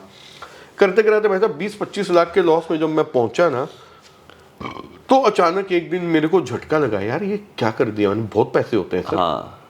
फिर मुझे एहसास हुआ, हम 2 पार्टनर थे, तो मैंने 20-25 लाख यहाँ पे नुकसान करे, उसने फ्लैट खरीद दिया 20-25 का जाके। अब भाई क्या होता है, जब आप स्कूल या कॉलेज में पढ़ते हो ना, हाँ। हम फेल हो जाए उसकी तकलीफ नहीं है, दोस्त कैसे फर्स्ट डिवीजन से पास हो गए। मैं कहा भाई मेरे पैसे बर्बाद हो गए, तो इसका तो एक प्रॉपर्टी जुड़ गई यार। हाँ। अब मैं परेशान हूँ, मैं कहा यार ये क्या हो गया। चलो खैर, लेकिन शेयर बाजार जब एक बार आपने पकड़ लिया, वो आपको छोड़ेगा नहीं। अच्छा, मेरे नाना जी कहते थे कि बेटा तुम्हारी चवन्नी जहां गुमी है ना, वहीं ढूंढना वहीं पाएगी। अच्छा। तो शेयर बाजार में पैसा गुमा है ना, लगे रहो, तुम्हें पैसा मिलेगा। यहाँ पे करेक्ट। मिलता है विजय भाई, तरीके होते हैं काम करने के, और पैसा बनता है, मैंने बनाया है। हाँ। और चार्टिंग से ज्यादा ना, ये जो चार्ट चूट होते हैं ना, उससे ज्यादा ना थोड़ा सा सब्र से, विश्वास से और होल्डिंग कैपेसिटी से बनता है। तो सर मैं आपको यहाँ पे टोक रहा हूँ। हाँ। आपने ये जो बात बोली उसके ऊपर मेरे को एक बात पूछनी है। हाँ। तो मतलब आपने जो बोला वो एक्चुअली बहुत बड़ी बात बोली है कि आप ये बोलना चाहते हो कि चार्ट्स और ये जो भी चीजें हैं वो सिर्फ अपने 100% में से कितना परसेंट काम करते हैं? मेरे को बोलोगे तो 20%, और बाकी का 80% क्या है? 80% आपकी साइकोलॉजी है। हाँ। और टिकने की क्षमता एक समझते हैं, मतलब उससे पोजीशन साइज कह सकते हैं। होल्डिंग कैपेसिटी के साथ पोजीशन साइज भी एक है। वो ये होल्डिंग कैपेसिटी मतलब पोजीशन साइजिंग ही हो गया। हाँ। कि अगर मार्केट आपके अगेंस्ट जाता है तो आप कितनी ताकत से रोक सकते हो आपको अगर पता है उस चीज के बारे में, तो क्योंकि उसका प्राइस वापस से आना ही है। आता है। मेरे साथ यही हुआ भाई साहब, कोटक बैंक, विश्वास करना, मैं 800 रुपए में लेता था, 700 600 इतने लॉसेस बुक करे, और आज हमारे सामने वो 1800 का, आज भी लेता हूं। अगर मैं पकड़ के बैठा रहता, पोजीशन साइज अपना सही रखता, तो शायद मैं 1 करोड़ के लॉस में नहीं जाता। तो भाई जी क्या हुआ, एफएनओ में ये होता है ना कि आप शुरू से ही लीवरेज हो जाते हो। हाँ, पहली शुरुआत ही 5 गुना लेवरेज से। और पहले तो 10 टाइम्स थी, उसमें तो ब्रोकर भी पैसे देते थे इंट्राडे के लिए। उसमें तो 10 टाइम लिमिट मिलती थी, 40 50 टाइम। मैं ब्रोकर था, मैं 10 से ऊपर नहीं जाता था, क्योंकि मुझे डर लगता था कि कोई क्लाइंट कहीं डेबिट वेबिट में आ जाए तो ऐसा ना हो कि अपने पे आ जाए पैसा देना। हाँ, नहीं सही है विजय भाई। तो विजय भाई ऐसे करते कराते ना, फिर 50-60 लाख का नुकसान हो गया। उसके बाद मैंने, मतलब आपने 25 का बोला था, और उसके बाद और फिर 5-5 करके डाल के 50 तक नुकसान पहुंचाया। अब इस अगली कहानी में ऑप्शन इंट्रोड्यूस होता है। अब फ्यूचर से तो पैसा बन नहीं रहा था, फिर दोबारा ICICI डायरेक्ट का एक प्रोफेशनल कोर्स था, वो करने गया, वहां मुझे ऑप्शन सिखाया गया। वहां पे ये बताया गया कि मान लो एक शेयर है, ITC का एग्जांपल देता हूँ। ITC मान लो उस समय यही 250 के करीब था, शायद याद नहीं आ रहा। ITC 250 रुपए का है, आप किस भाव में इसे खरीदना चाहते हो? अच्छी कंपनी। मैंने कहा जी 220 में ले लेंगे। कहते हैं 220 की जाके पुट बेचो। जिसने ऑप्शन सिखाया था, अच्छा, उसकी बात सही थी, पुट बेचो। ओके, मतलब वो सेलिंग सिखा रहा था वो टाइम पे। हाँ, सेलिंग भी सिखाता था, बाइंग भी सिखाता था। तो उसने बोला उसकी पुट बेच दो, जब वो उसके नीचे चला जाए तो खरीद लो, नहीं जाए तो आपको प्रीमियम आपका आ गया, वो प्रीमियम खा लो। करेक्ट। तो ये उस समय उसने मुझे बताया था कि ऑप्शन सेलिंग जो होती है वो पैसों वालों का काम होता है, और जो बाइंग होता है वो कम पैसों वालों का होता है। तो मैं अपने आप को शुरू से ही ना, मेरी सोच बहुत ऊंची थी। मैं अगर कोई बात होती थी ना पैसों वाला का काम होता, मैं तो पैसे वाला सही है, मैं तो सेलिंग करूंगा। शुरुआत सेलिंग से करी, और सबसे पहला जो मैंने, आज भी मुझे याद है मैंने क्या क्या बेचा था पहली शुरुआत, क्योंकि आईसीआईसीआई डायरेक्ट में भाई साहब 90 रुपए लॉट की देता था मैं ब्रोकरेज। 100 रुपए भी लगते थे पहले, हम लेते थे। अच्छा 100 रुपए? वो सिर्फ बाइंग साइड, सेलिंग साइड दूसरा 100। हाँ भाई साहब दोनों साइड। तो मैं नया था, मुझे पता नहीं था, 90 रुपए की ब्रोकरेज में भाई साहब, उसमें एक एक लॉट का काम करता था मैं। तो कोल इंडिया, आईटीसी, सीजी पावर, ये सब में कॉल पुट हम बेचते थे। तो 90 रुपए करके हर बार नुकसान ही होते गया, कभी फायदा नहीं हुआ। फिर किसी ने बोला कैश करो, मैंने खरीदा टाटा मोटर्स। भाई साहब कहते हैं जी जिस चीज को आप समझते हो वो सर्कल ऑफ कॉम्पिटेंस ऐसा बोलते हैं। मैंने टाटा मोटर्स खरीदा मालिक, मैंने एवरेज कॉस्ट उसकी लाई थी 425 पे, गिरते गिरते गिरते गिरते 200 रुपए आ गया। 200 में मैंने 25 लाख का लॉस बुक किया कैश में टाटा मोटर्स। एफएनओ में भी लॉस हो रहा है, बीच बीच में ऐसा हो जाता था कि छोड़ दूंगा सब कुछ, करूंगा ही नहीं। एफएनओ में भी लॉस, वहां भी लॉस। एक बार सारा काट कूट के सारा बराबर किया। ऑप्शन की एक बात और बताऊंगा, बाइंग के मामले में जब नया नया वो कर रहा था ना, तो सेलिंग कर रहा था, तो उस समय उतना मार्केट की समझ नहीं थी। 10,000 के करीब बाजार चल रहा था, 11,000 की कॉल चल रही थी लगभग 1 रुपए में। मैंने कहा आपकी 15,000 कॉलें अगर मैं खरीद लेता हूँ, 75 का लॉट होता था, तो 200 लॉट हो गए। तो मैंने ब्रोकरेज सोची ही नहीं थी भाई। मुझे क्या लगा कि उस समय से मंथली एक्सपायरी चलती थी। करेक्ट, हाँ। तो मैंने वो सोचा ये खरीदूंगा, अगर ये 11,000 चला गया और ये 12,000 चला गया तो मुझे 1,000 पॉइंट मिल जाएंगे, मेरे को 1.5 करोड़ रुपया मिल जाएगा। मुझे पता ही नहीं था ना, बिल्कुल नया था बाजार कैसे चलता है। भाई साहब 15,000 कॉलें खरीदी, वो चले ही नहीं। अब मुझे पता ही था, मैंने ट्रेनर को फोन करा, मैं कहा भाई यार एक बात होता, तू कह रहा था कि ये चार्ट अगर वहां से निकल जाए और इतनी ऊपर निकल जाता है, ये मैंने ये कॉलें खरीदी, मेरी कब चलेंगी भाई? कहते भाई साहब इतनी दूर की आपने खरीद ली, उसमें तो कुछ होगा ही नहीं। मैं क्या काट दूं? कहते गलती मत करना काटने की। मैं क्यों? कहते 18,000 ब्रोकरेज भरी आपने खरीदने में 200 लॉट, अब इसकी वैल्यू बची है आपकी ले दे के 2-3 हजार, अगर काटोगे तो 18,000 पॉकेट से देने पड़ेंगे। ये वो बात हो गई, एक चुप चुप के मूवी था, उसने बोला ना 30 लाख का तो इन्वेस्टमेंट था, 35 लाख का लॉस कहां से आया? ऊपर ही बोलता है जो। तो मैंने काटा नहीं, चलो ठीक है। फिर उसके बाद भाई साहब एक दौर ऐसा आ गया कि मैंने सारा कुछ बंद करके ना, मैंने अब सोचा, अपने आप का आत्ममंथन करा और मैंने सोचा कि अब मुझे सीखना है तरीके से। और उसमें ट्विटर मैंने ज्वाइन करा था कि मैंने कहा जितने भी बाबा लोग हैं ना मार्केट में, जितने भी ट्रेनर हैं, मैं सबके पास जाके सीखूंगा। जितने भी फेमस नाम है, किसी का नाम नहीं लूंगा, मैंने सबके कोर्स किए। इस दौरान कई अच्छे दोस्त भी बने। तो पहले ऑप्शन सेलिंग जब मैंने सीखी थी ना, तो उस समय मैं क्या करता था, मान लो 10,000 की कॉल बेची ना, तो अगर बाजार 10,500 गया तो मैं कॉल को एवरेज कर देता था। और 11,000 गया तो 100 पॉइंट ऊपर जा रहा, मैं एवरेज करते जा रहा था, मैनेज कर देते थे, एवरेज करता था। नीचे से पुटे नहीं मारता था। तरीका क्या होता है कि अगर बाजार मुझे ट्रेंड फॉलोइंग का मतलब उतना पता नहीं था। तो धीरे धीरे जब सीखते सीखते गया, काफी कुछ लोगों से सीखा, बुक्स मैंने काफी पढ़ी। Trading in the zone, mark Minervini की तीनों बुक। मैं देखो जी एक बंदे का तो नाम लूंगा, गुजर गए हैं, श्री अश्वनी गुजराल जी। मैंने उनका कोर्स 2 बार करा। अच्छा। और भाई साहब जब उन्होंने मुझे बताया ना, उस समय तो मुझे बहुत सिंपल लगा, लेकिन बाद में जाके मेरे को एहसास हुआ जो चीज़ उन्होंने सिखाई थी ना, वो काफ़ी अच्छी सिखाई थी। और वो जो अपना कोर्स कराते थे ना, 1 महीने का वो देते थे लाइव ट्रेडिंग उनके साथ करो। वो डेली का 1-1, 2-2 करोड़ रुपए ऊपर नीचे बैंक निफ्टी में करते थे। हाँ जी, हाँ जी, जिरोधा में ही करते थे वो ट्रेड। तो अश्वनी गुजराल जी से मैंने काफ़ी सीखा था और मेरे वो फेवरेट थे। चलो भगवान उतनी आत्मा को शांति दे अब तो, लेकिन बहुत अच्छे ट्रेडर थे। तो करते कराते सीखा और फिर मैं आया धीरे धीरे ऑप्शन सेलिंग इंडेक्स में। मैंने पहले स्टॉक से शुरुआत करी थी, ऑप्शन सेलिंग इंडेक्स में नहीं करी थी। फिर ये जो सारे बाबा लोग का कोर्स करा, जितने लोग ऑप्शन सेलिंग सिखा रहे थे, इनका कोर्स करने के बाद मैं ऑप्शन सेलिंग में आया और उसके बाद धक्के खाते खूते फिर मेरी प्रॉफिटेबल जर्नी चालू हुई। और मेरी प्रॉफिटेबल जर्नी जो चालू हुई ना, कोरोना आया था आपका 2019 दिसंबर में आया था, लास्ट में आया था, राइट? हाँ लास्ट में आया था। तो उसके पहले तक मैं लॉस में ही था। कोरोना के बाद से भाई जी, मतलब अब 2020 से मैं नेट प्रॉफिट, मतलब अपने पुराने 1 करोड़ लॉस को वसूल करके नेट प्रॉफिट मेरा यहाँ से चालू होता है 2020 से। तो प्रॉफिट में आए हुए ज्यादा टाइम नहीं हुआ भाई, 20, 21, 22, 23 4 साल हुए, लेकिन इस 4 साल ने बहुत पैसा दिया। पर 4 साल भी प्रॉफिटेबल रहना ही बहुत बड़ी बात है। हाँ सर, लेकिन समय ने धक्के बहुत मारे विजय भाई, और सब कुछ सिखाया मेरे को। तो आज जो मैं करता हूँ वो आप चाहो तो थोड़ा बहुत आपके दर्शकों को मैं बता सकता हूँ। वो तो मुझे देखना ही है। बट आप मतलब आप ऑब्वियसली आप मुझे आपका स्टाइल ही दिखा दो कि अभी आप क्या करते हो जिससे आपका रिस्क आप रिस्क कैसे मैनेज करता हूँ, और आपका काम करने का तरीका क्या है, आप स्टॉक सिलेक्शन कैसे करते हो, हाँ जी, आपका थॉट प्रोसेस क्या होता है ड्यूरिंग द ट्रेड और ट्रेड के पहले। तो सर मैं ना 2 तरह से पैसे कमाता हूँ। जितने भी पैसे कमाए हैं ना सिर्फ 2 रास्तों से मैंने कमाए हैं अच्छा आज तक। पहला रास्ता स्टॉक में लॉन्ग होना, लॉन्ग तो मैं हमेशा रहता हूँ। दूसरा मैं स्ट्रैडल बेचता आया हूँ शुरू से। I am a straddle seller, आज से नहीं, शुरू से ही। पिछले 4 सालों से पहले मोतीलाल से मैं काम करता था, तो लेवरेज देते थे, बहुत मोटी लेवरेज देते थे। तो 19 से पहले 2018 की बात कर रहा हूँ, मैं 1-1 लाख निफ्टी की कॉल पुट बेच के मुंह पे बैठा रहता था एटीएम की।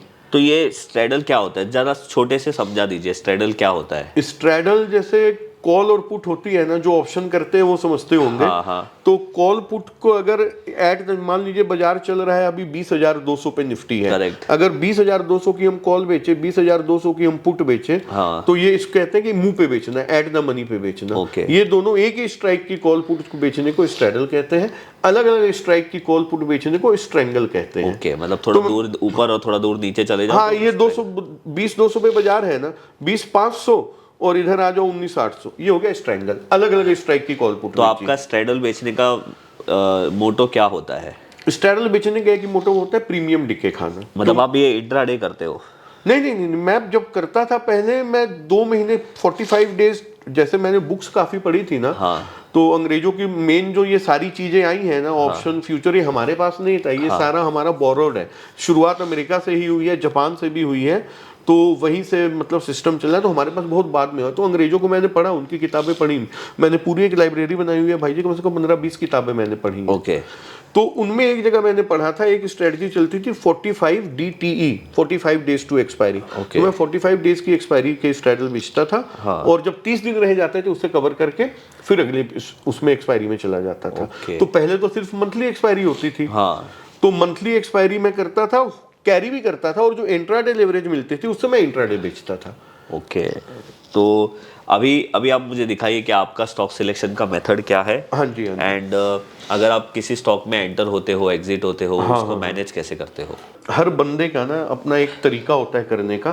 तो मैंने कुछ स्टॉक्स अपने फेवरेट रख रखे हैं शुरू से। ओके। और उन्हीं के अंदर मैं खेलता हूँ। अच्छा, मतलब आपने एक अपना यूनिवर्स अलग बना के हाँ, मैंने एक अपना पर्सनल स्टॉक्स का एक यूनिवर्स बनाया हुआ है। और जिन स्टॉक्स को मैं समझता हूँ, पहले जब लोगों ने मुझे समझाया था ना कि जो चीज तुम्हें समझ आती है वो करो, तो मैं जो चीज समझ की बात तो नहीं करता, लेकिन मैं बड़े नामों के साथ खेलना ज्यादा पसंद करता हूँ। क्योंकि जब मैंने पैसा बनाया ना विजय भाई, मैं कोरोना के टाइम पे बताता हूँ आपको, जब कोरोना आया था ना, तो उस समय मेरे जो कैश का भी पोर्टफोलियो था मेरे पास उस समय, और उस समय ही मैंने टाटा मोटर्स वगैरह काटा था, लॉस बुक करा था।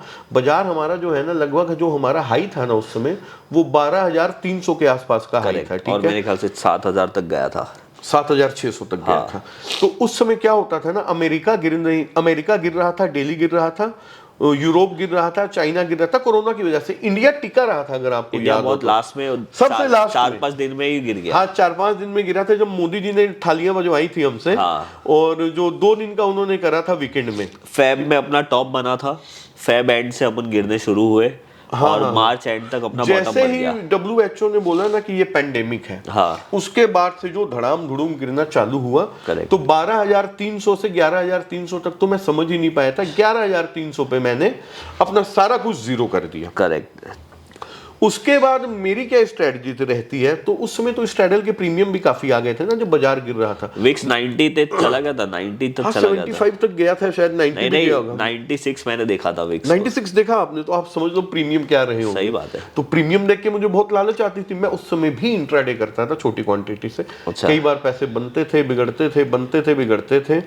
बाजार गिरता रहा, लेकिन मेरी जो स्टाइल है ना, चूंकि मैं बुल हूं, और एक बार जैसे रिवर्सल आएगा ना, मैं उस रिवर्सल में चढ़ने की शुरुआत जरूर करूंगा। अगर 12,000 से बाजार, मान लीजिए सीधा तो 8,000 आएगा नहीं, 12,000 से आया मान लीजिए 11,300, उसमें 10% के सर्किट लगे थे, तो सीधा सर्किट मारेंगे। अच्छा, सर्किट में ये स्ट्रेटजी काम नहीं आएगी। नॉर्मल बाजार में, नॉर्मल फिनोमिनन में जैसे सब कुछ ठंडा हो गया, आवाजें ठंडी होगी। अब जैसे ही वो मान लीजिए आ गया 12,400 से 11,700 और नीचे चला गया 10,800 आ गया, 10,800 से उसने कोशिश करी ऊपर जाने की, वो जरूर करेगा। बीच में थोड़ी थोड़ी अटेम्प्ट्स हुई हाँ थी। अटेम्प्ट हो, मैं उस अटेम्प्ट में हमेशा एंटर करता हूँ, ओके आज भी वही करता हूँ। ओके उस अटेम्प्ट में एंटर करूंगा और स्टॉप लॉस ले लूंगा, एक्सपीरियंस से बता रहा हूँ। जैसे ही वो मैं जहां से घुसा हूँ, मतलब जहां से उसने रिवर्सल लिया है, उसका लो जैसे ही काटेगा मैं छोड़ के भाग जाऊंगा, लॉस लेके भाग जाऊंगा। ओके ऊपर जाएगा मैं टिका रहूंगा, नहीं छोड़ूंगा उसे। अच्छा ऐसे ही मेरे पैसे वहीं से वापसी आए भाई साहब। मेरे पास 50 लाख रुपए थे उस समय सिर्फ, अच्छा जो बचे थे, जिसमें से 10 लाख रुपए इस हिट एंड ट्रायल में उड़ा दिए। ओके 40 लाख बचे। लास्ट में ये मेरे को पकड़ा है 9,500 की रेंज में निफ्टी फ्यूचर। 40 लाख में जितने आते थे, शुरुआत बंदा 10 लाख की लेता है। ओके मतलब आपने ऊपर वो गया 9,500 में खरीद लिया Nifty future. Nifty future, okay मोटा मोटी ये मान हाँ ट्रायल तो मैं नीचे से भी करते आ रहा था, हर बार स्टॉप लॉस हिट हो रहा था। एंड में जहां से मेरी असली पकड़ में आया वो थी 9,500, वहां 10 लाख के फ्यूचर खरीदे, 10,000 क्रॉस करा। पिरामिडिंग आप लोग कहते हैं हाँ, उसे, मुझे वर्ड नहीं पता था हाँ, पिरामिडिंग क्या आपने होता और है। खरीदा। मेरे को ये सीधा पता था कि ये ऊपर जा रहा है, इसको ऐड करो, क्योंकि मेरे पैसे यहीं से वापस आने थे। एक अंदर से विश्वास था कि बाजार ऊपर ही जाता है अंतोतगतवा। वो ऐड करते करते फिर जो M2M आता था ना, सारा मैं फ्यूचरों में बाई कर देता था, फिर बाजार रुका ही नहीं। अच्छा मतलब आपने क्या किया, पहले फ्यूचर खरीदा, हाँ। फिर जो M2M प्लस में आता था उसका भी फ्यूचर खरीद लिया। ऐसे थोड़ी पैसे करोड़ों वापस आएंगे सही, भाई साहब। फिर तो थोड़ा सा किस्मत का साथ होता है, वही बात आती है। लगन थी, सोच थी, जोश था, तो पैसे वापस आए। हाँ। लेकिन खोने को भी बंदे को तैयार। शेयर बाजार में क्या है ना, अगर बंदा ये सोच लेके आता है ना कि आज मैं माल खरीदूंगा और आज से ही मैं कामयाब हो जाऊंगा, ये वो चीज नहीं है। इसमें ना आपको आगे बढ़ने के लिए 2 कदम हमेशा पीछे आना ही पड़ता है। चाहे आप कैश का काम जैसे आप करते हो विजय भाई, आप स्विंग उठाते हो, आप कहते हो यहाँ पे ब्रेकआउट आ रहा है, यहाँ मैं आपके सारे वीडियो देखता हूँ ब्रेकआउट वाले, क्योंकि मैं YouTube में काफी लोगों के भी देखता हूँ, आपका जरूर देखता हूँ। हाँ। रीजन ये है कि आपके स्टॉक से मैंने इधर हाल फिलहाल में पैसे भी कमाए हैं। जैसे किसी स्टॉक पे मेरी नजर है हाँ। और वो आपने बोल दिया, तो कन्विक्शन वहां थोड़ी सी और बढ़ जाती है। हाँ। फिर बंदा उसे और ध्यान से देखता है कि अगले बंदा भी है, उसे भी तो कुछ दिखा ही होगा। और YouTube में आके चौड़े में अगर कोई बोल रहा है, मैं तो बहुत बार बहुत कुछ चौड़े में बोलता हूँ सही, क्योंकि वो एक्सपीरियंस से कॉन्फिडेंस आता है। हाँ, और बिल्कुल। बोलते तो हैं। वो कॉन्फिडेंस जो आपको देखते हैं उनके अंदर भी आता है आपको सुन के। अच्छा चलो अच्छा लगा ये हाँ, सुन के। अरे सर ऐसे नहीं, मैंने मतलब आपके टेक महिंद्रा में मैंने विश्वास बता रहा हूँ आपको 1 करोड़ रुपए कमाया है। मैं आपको विश्वास से बोलता हूँ, आपने मेरे से ज्यादा कमाया है। हाँ जी, मेरे से ज्यादा कमाया है। अच्छा। तो मैं क्वांटिटी खेल जाता हूँ। मुझे ये सुन के ये अच्छा लग रहा है कि मेरा सुन के मेरे से ज्यादा कोई कमा रहा है। हाँ, तो सर। ये एक प्राउड फील होता है। हाँ, conviction और होता है फिर ना, वही वाली फील आती है कि अपना दोस्त आगे निकल रहा है। भाई इकट्ठे चलेंगे, नहीं, सही है। इकट्ठे बैठ के ट्रेडिंग करेंगे विजय भाई। तो ये रिस्क, तो ये अपनी अपनी रिस्क, मैं रिस्क बहुत ज्यादा लेता हूँ सर, आपको मैंने मिलने से पहले भी बताया था, लेकिन रिस्क डिफाइन रखता हूँ। तो सर इसमें आपकी स्ट्रैटेजी क्या थी? आपने तो सिर्फ 9,500 पे बैंक निफ्टी खरीदा, M2M को ये करा, हाँ, तो आप फिर आपके इसमें strategy long only strategy. Okay, उस समय 50 लाख बचे थे ना सर, वो अगर ये वापस कोविड जैसा फॉल आ गया तो क्या करोगे आप फिर? नहीं, तो मैं कहीं ना कहीं, तो मैंने आपको बताया ना, जहां से वो घूमा है, हाँ। अगर वहां पे वो जाएगा तो वहां पे मैं सारा एग्जिट कर दूंगा। ओके, फिर रिवर्सल का वेट करूंगा। तो अगर मैं, कई बार क्या होता है, जैसे मैं 1 करोड़ के प्रॉफिट में आता हूँ ना, मुझे 30-40 लाख छोड़ने पड़ते हैं। 60-70 का प्रॉफिट लेके मैं बाहर हो जाता हूँ, क्योंकि आप टॉप पे तो निकलोगे नहीं।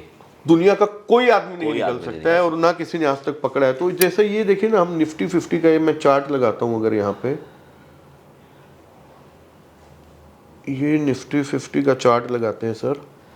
और आप टाइम फ्रेम कौन सा डेली फॉलो करते हो? डेली फॉलो करता हूँ, वीकली फॉलो करता हूँ, मंथली फॉलो करता हूँ। अच्छा, मतलब तीनों एक सपोर्ट देखने के लिए। करेक्ट। आजकल तो मैं डेली की एक्सपायरी करता हूँ सर। मैंने यूट्यूब में एक बहुत अच्छा वीडियो डाला हुआ है 40 मिनट का बना के, जिसमें एक्सपायरी में कैसे पैसा बनाया जा सकता है। अब 5 दिन की एक्सपायरी आ गई ना भाई जी। सोमवार मिड कैप, मंगलवार फिन निफ्टी, बुधवार आपकी बैंक निफ्टी, वीरवार निफ्टी, शुक्रवार सेंसेक्स। उसमें डेली कमाने के तरीके मुझे तो आपने बताया तब ज्यादा। मैं डेली वाला हूँ सर। डेली शटर उठाना है, डेली कुआं खोदना है, डेली पानी पीना है। अब वो भी चालू है, साथ में ये भी चालू है। चूंकि मैं स्ट्रैडल बेचता हूँ, वो बेचने में छोड़ नहीं सकते। आपने मेरे से पूछा कि आपकी स्ट्रेटजी क्या थी, आप तो लॉन्ग हुए पैसे आए, लॉन्ग हुए पैसे आए, लॉन्ग हुए। ये मार्केट खराब होगा तो आप मुझे बताओ फिर कैसे करना चाहिए। हाँ, मैं बताता हूँ सर। क्योंकि आज तक यहाँ पे जितने भी लोग आए थे उनका कुछ ना कुछ अलग व्यू होता है, बाय करते हैं, पर आप लॉन्ग ओनली स्ट्रेटेजी से कैसे काम करते हाँ हाँ, मैं सर हमेशा ही सिर्फ लॉन्ग ओनली स्ट्रेटजी से ही चला हैं? तो हूँ। एक तरीके से ये ट्रेंड फॉलोइंग हुआ, बट सिर्फ एक साइड का। हाँ, एक साइड का। मैं नीचे का ट्रेंड फॉलो, अगर बाजार नीचे गिरता है ना, हाँ। मैं सीधा मार्केट से बाहर होता हूँ, मैं कमा नहीं सकता हूँ। समझ गया मैं आपकी बात। और वही मैंने बताया आपको, अगर मैंने 1 करोड़ रुपया कमा लिया है ना, हाँ। तो मैं 50 लाख कभी भी गंवाने को तैयार हूँ। आपको एक बार बता देता हूँ विजय भाई, आप तो ये तो मानते हो कि इंसान और निफ्टी हमेशा ऊपर ही जाएंगे, हाँ सही बात है। ठीक है? तो निफ्टी अगर नीचे आई है आज, अगर ये 20,000 पे है, 25,000 पे तो जरूर जाएगी। करेक्ट। नीचे हो सकता है वो 15,000 चली जाए, वापस जाए, हाँ 12 भी जा सकती है। 12 बहुत 12 का चलन चल रहा है आजकल। चांस कम में नहीं जाएगी सर। हाँ नहीं आएगी, बट वो होता है क्या है ना, अब एक बात बताओ ना, जो 2008 में लो लगा था, कभी क्या नहीं। कोरोना में वो लो लगा? अब वो कभी- जिंदगी में कभी नहीं नहीं लगेगा। लगेगा, कभी नहीं अब लगेगा। कोरोना में जो लो लगा, हाँ वो हर 12 साल में एक कहावत है भाई साहब, एक फॉल बड़ा वाला आता है। आता है, करेक्ट। 12 साल में ही आता है लगभग। तो 12 साल बाद जो कोरोना वाला, अब जिंदगी में आपको 8,000 नहीं दिखेगा भाई सही जी। बात है। हो सकता है आज से 12 साल बाद 12,000 दिख जाए। हाँ छोटे मोटे करेक्शन 20% 30% के आते रहते हैं। हाँ। उसमें आपको सिर्फ और सिर्फ जो एक चीज करनी है, जिसने मेरा पैसा बचाया है, मतलब कमाए हुए पैसे बचाना। हाँ। अब तो मैं प्रॉफिटेबल ट्रेडर हूं ना, हाँ। तो अब तो कमाए हुए को बचाने वाली बात हाँ, आती है ना, हाँ। लॉस में तो जाना नहीं है। हाँ। तो कमाए हुए बचाने का रास्ता एक ही है, स्टॉप लॉस लेना। वो ये चार्ट में मैं आपको समझाने की थोड़ी सी कोशिश करता हूं। जैसे ये 1 आवर चार्ट है ना, इसको डेली चार्ट करते हैं।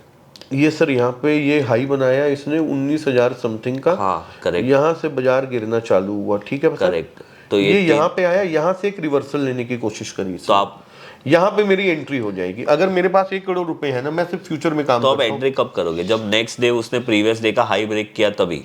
नहीं, हाई ब्रेक में मैं नहीं करूंगा। ओके। जैसे यहाँ पे सर मेरा कलर में थोड़ी सी मेरे को प्रॉब्लम होती है देखने में। अच्छा। तो ये मैं कलर ब्लाइंड हूँ भाई, मैं अच्छा। आपको बता देता हूँ। हाँ तो मुझे ग्रीन और ब्लू में थोड़ी सी ना इसमें दिक्कत होती है, इसलिए मैं रखता हूँ ब्लू और रेड। ओके।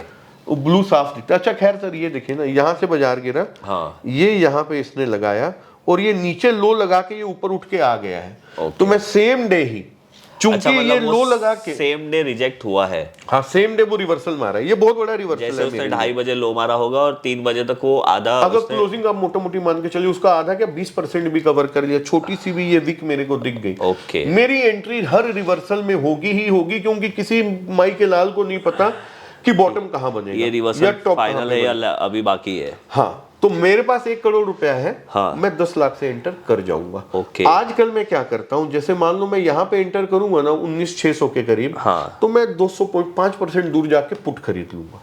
अच्छा, मतलब आप 19,600 में एंट्री किया एग्जाम्पल फ्यूचर ले रहे में, हैं हम। हाँ हाँ, और आपने 19,400 का या 19,300 का पुट भी खरीद लिया। 19,300 का पुट खरीद लूंगा। और जबकि जब वो 19 का वापस से स्टॉप लॉस हिट होगा, हाँ। तब आपको पुट में से थोड़ा बहुत आपका थोड़ा बहुत अब मेरा ये लो, मेरा स्टॉप लॉस लग चुका है सर, ये जो है। बट ये सर आप अगर 10 लॉट लेते हो तो आप पुट कितने लेते हो? 10 लॉट।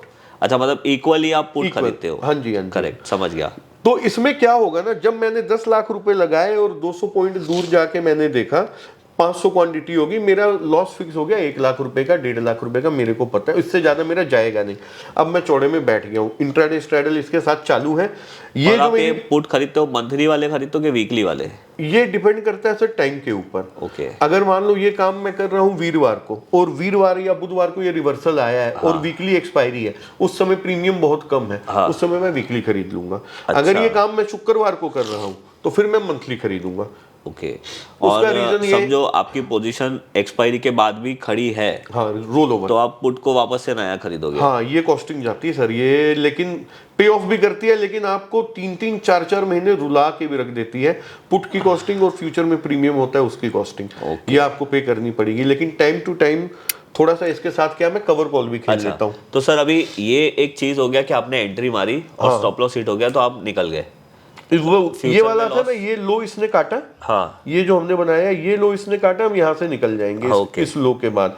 अब फिर मैं वेट करूंगा। ओके। ये बाजार नीचे जा रहा है सर, यहाँ पे देखो ये फिर विक वाली बड़ी सी, हाँ इस वाली कैंडल में। करेक्ट। अब इस कैंडल के लो की क्लोजिंग में मैं फिर यहाँ पे खरीदूंगा, फिर इसको तोड़ेगा, फिर निकल जाऊंगा। मतलब आप हर बार सर मेरे 10 लाख, मेरे को 1 करोड़ रुपए है ना, 15-20 लाख के हिट ट्रायल में घुस जाते हैं, मतलब 15-20% निकल जाता है। मतलब इन शॉर्ट आप कोशिश कर रहे हो बॉटम पकड़ने की, हाँ, पर आपको पता नहीं है, किसी को पता नहीं है किसी bottom को क्या पता होता नहीं है, बिल्कुल। तो वो चक्कर में आप हिट करते हो। हाँ हाँ जी।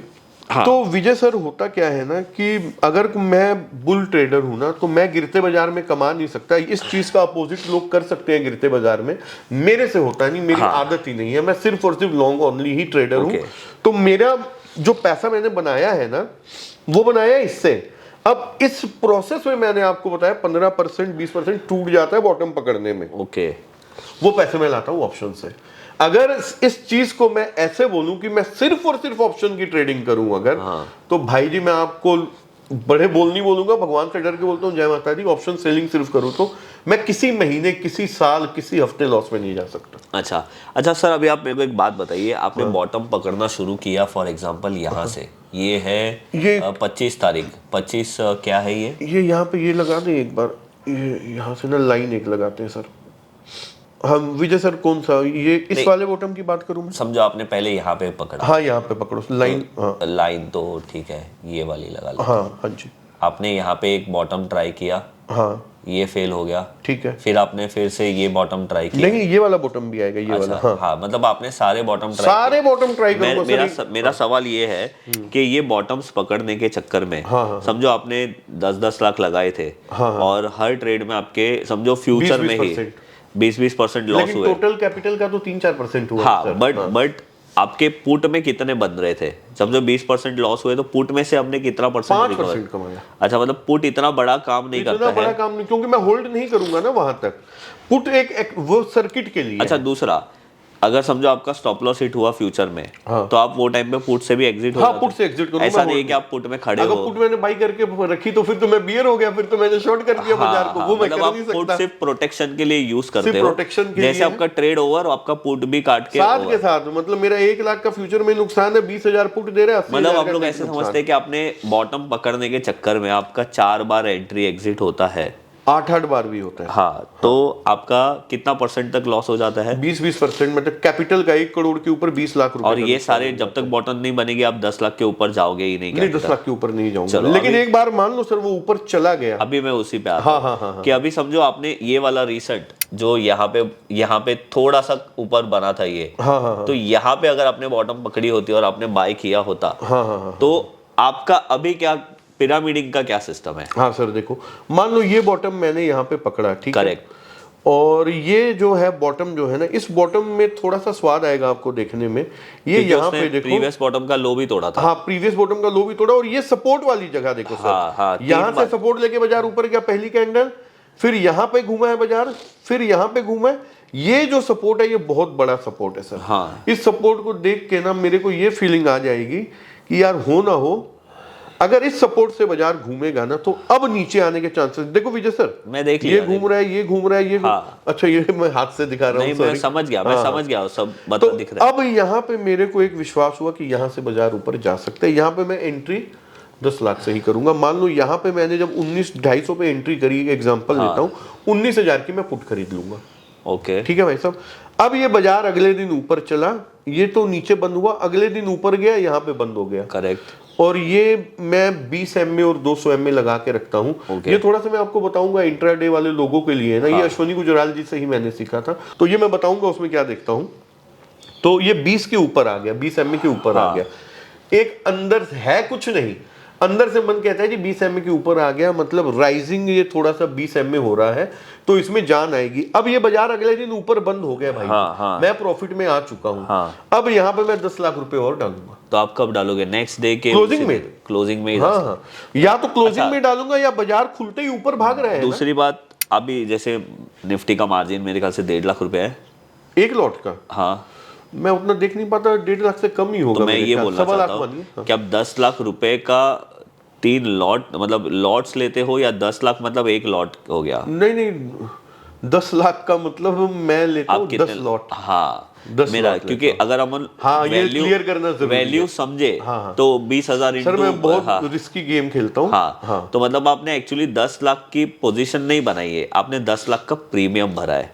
प्रीमियम मतलब फ्यूचर sorry, खरीदा है। हाँ, आपने 10 लाख की वैल्यू का 5,000 मानो 1 करोड़ का माल हाँ, खरीदा है भाई आपने जी। 10 लाख का मार्जिन भरा है और मार्जिन आपकी भरा है। पोजीशन बनी है 1 करोड़ की। 1 करोड़ की एक्सपोजर 1 करोड़ का है। राइट, तो मैं वो क्लियर करना हाँ, चाहता तो था। अगले दिन मैं ना अपना जो भी करता हूँ FII DII का डेटा जरूर देखता हूँ। अच्छा। अगर यहाँ पे मुझे FII की बाई दिखी होगी अच्छा। तो मैं बाजार खुलते ही दोबारा से ऐड हो जाऊंगा। सोचूंगा नहीं, साथ में पुट खरीद लिया ना, कमाने को तैयार सर अच्छा, बाजार है। अब ये तो 19,250 से इतना ऊपर आ गया। हाँ, यहाँ पे आ गया ना 19,400 आ पुट गया। का स्ट्राइक प्राइस भी ऊपर हो जाएगा। हाँ वो आएगा ना, बता रहा हूँ सर। मैं अगला जैसे ही ऐड करूंगा ना, हाँ। वो नीचे वाली पुट कवर करूंगा, दोनों पुट को ऊपर ले आऊंगा। यहाँ पे मैं 250 में घुसा हूं ना, हाँ। बाजार पहुंच गया 400, और अगले दिन जो बाजार खुलते ही सर ऊपर ही गया ना, मैं इतना वेट नहीं करूंगा। अगर FII की बाइंग आई होगी, हाँ। मैं धीरे धीरे घुसना चालू कर दूंगा। ओके। और करते कराते क्लोजिंग में यहाँ पे मैं पूरा घुस जाऊंगा। सर गंवाने को तैयार रहना पड़ेगा आपको, हो सकता है अच्छा, फिर नीचे आ तो जाए। अभी आपने शुरुआत में 10 लाख की पोजीशन 10 लाख के फ्यूचर खरीदे, मतलब मान लो मैंने 500 क्वांटिटी फ्यूचर खरीदा। हाँ। अब मेरे पास 1000 क्वांटिटी फ्यूचर हो गया। पहले मेरी पुट 19,000 की थी। मतलब आप अब पिरामिड भी डबल क्वांटिटी से अरे खुलने में अभी वो धीरे धीरे सारा 1 करोड़ लग जाएगा भाई जी। अब देखो तो सही। अच्छा। लेकिन हर बार पुट को ऊपर उठाना पड़ेगा। पर आप लोगों को बता दूं 1 करोड़ मतलब 10 करोड़ का एक्सपोजर हो जाता है। 1 करोड़ से 10 करोड़ का मतलब अगर आप लोग 1 करोड़ मार्जिन देके हाँ फ्यूचर 10 टाइम का बिल्कुल। लॉस भी वैसे ही होगा सर, प्रॉफिट भी वैसे ही होगा। Correct. लेकिन प्रोटेक्शन के लिए पुट खरीदी हुई है। किसी भी हाल में मेरा 20% से ज्यादा कैपिटल कभी भी नहीं उड़ेगा। और शुरुआत में सर ये एंट्री एग्जिट में मेरे पैसे लगे हैं। ओके। अदरवाइज अगर कभी गलती से धारा पकड़ा गई ना, तो वो फिर करोड़ों रुपए का इनाम है। यही काम मैं स्टॉक्स में करता हूँ। समझा निफ्टी के चार्ट में रहा हूँ सर। थोड़ा सा मैं आपको बता रहा हूँ, ये 250 में मेरी एंट्री हुई। हाँ। 19,000 की मैंने पुट खरीदी। अगले दिन बाजार ऊपर गया, मैं बीच में ही चढ़ गया। मैं एवरेज मानता हूँ मेरी 350 की हो गई। ओके। जब दोबारा मैंने 500 क्वांटिटी थी, 1000 क्वांटिटी करी, तो मेरी एवरेज मान लेता हूँ 350 की होगी। लेकिन मैं प्रॉफिट में आ चुका हूँ। तो जो मेरी पुट 19,000 की है ना, ये 250 से घुमा है ना मेरी पहली एंट्री पे। अब मैं 250 पे पुट को उठा के ले आऊंगा। करेक्ट। अब क्या हुआ है भाई जी, अब जो है मेरा नीचे का लॉस रह गया है 100 पॉइंट का सिर्फ। और वैल्यू टर्म्स में मैं देखूंगा, पहले जो मेरी दूरी पुट की थी वो 300 पॉइंट की थी।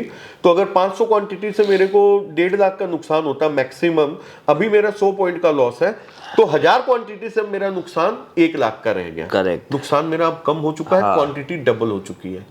अब मैं यहाँ बैठूंगा। अब अगले दिन जी बाजार खुलता है नीचे। और शू करके, ये देखिए इसको कहते हैं हैंगिंग मैन कहते हैं या हथौड़ा कहते हैं।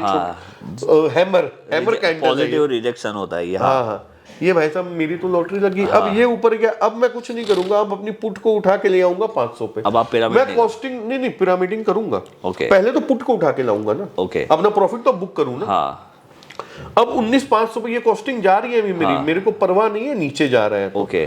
लेकिन इस क्लोजिंग के बाद मैं फिर यहाँ पे अपना 500 जो है ना सर, अब यहाँ पे आके ना, ये देखो यहाँ पे रेजिस्टेंस देखा जाएगा। ओके। ये रेजिस्टेंस आ रहा है लगभग 630 के आसपास का। डेली की एक्सपायरी हो रही है। मेरी फ्यूचर की पोजीशन लॉन्ग बनी है। अब मैं 600 की जाके कॉल बेच दूंगा। अच्छा, मतलब अभी आप कॉल बेचोगे भी ऊपर? हाँ, अब बेचूंगा। एक बार प्रॉफिट में आने के बाद। अब तो मैं नीचे कहीं जाए मेरे को कोई नुकसान नहीं है। मतलब आप अब पुटों में इतना प्रीमियम भरा है तो मैं कवर। आपका एक वीडियो मैंने सुना था, आपने चेन्नई वाले किसी बंदे के साथ करा था, जो कवर कॉल करके पैसे कमाता है। और आपको बता, शरद जी, आपको मैं एक बात बता दूं सर, कवर कॉल में जितने पैसे हैं ना, और श्योर शॉर्ट पैसे हैं, पैसा बनेगा लॉन्ग होके ही। शॉर्ट वाले तो भाई साहब, जेसी लिवरमोर का नाम, मैं उनका बहुत बड़ा फैन हूं हालांकि। और उन्होंने लाइफ में इतने पैसे बनाए, एक टाइम पे वो दुनिया के सबसे अमीर आदमी हो गए थे। और जेपी मॉर्गन बैंक उनके आगे ऐसे हाथ जोड़ के गया था कि भाई शॉर्ट हटा ले, नहीं तो अमेरिका बर्बाद हो जाएगा। जेपी मॉर्गन उन्होंने मैंने सुना है ये। मैंने उनकी बुक में पढ़ा है भाई साहब। जेपी मॉर्गन के कहने पे तब जाके वो माना और उसने अपने शॉर्ट बनाए। वो बंदा शॉर्ट सेलिंग करके ही ज्यादा पैसे उन्होंने बनाए। एंड उनका खराब हुआ था, सारे पैसे उनके खराब हो गए थे। अच्छा। मैं ये नहीं कहना चाहता कि शॉर्ट सेलर पैसे बनाते हैं तो वो खराब ही होते हैं।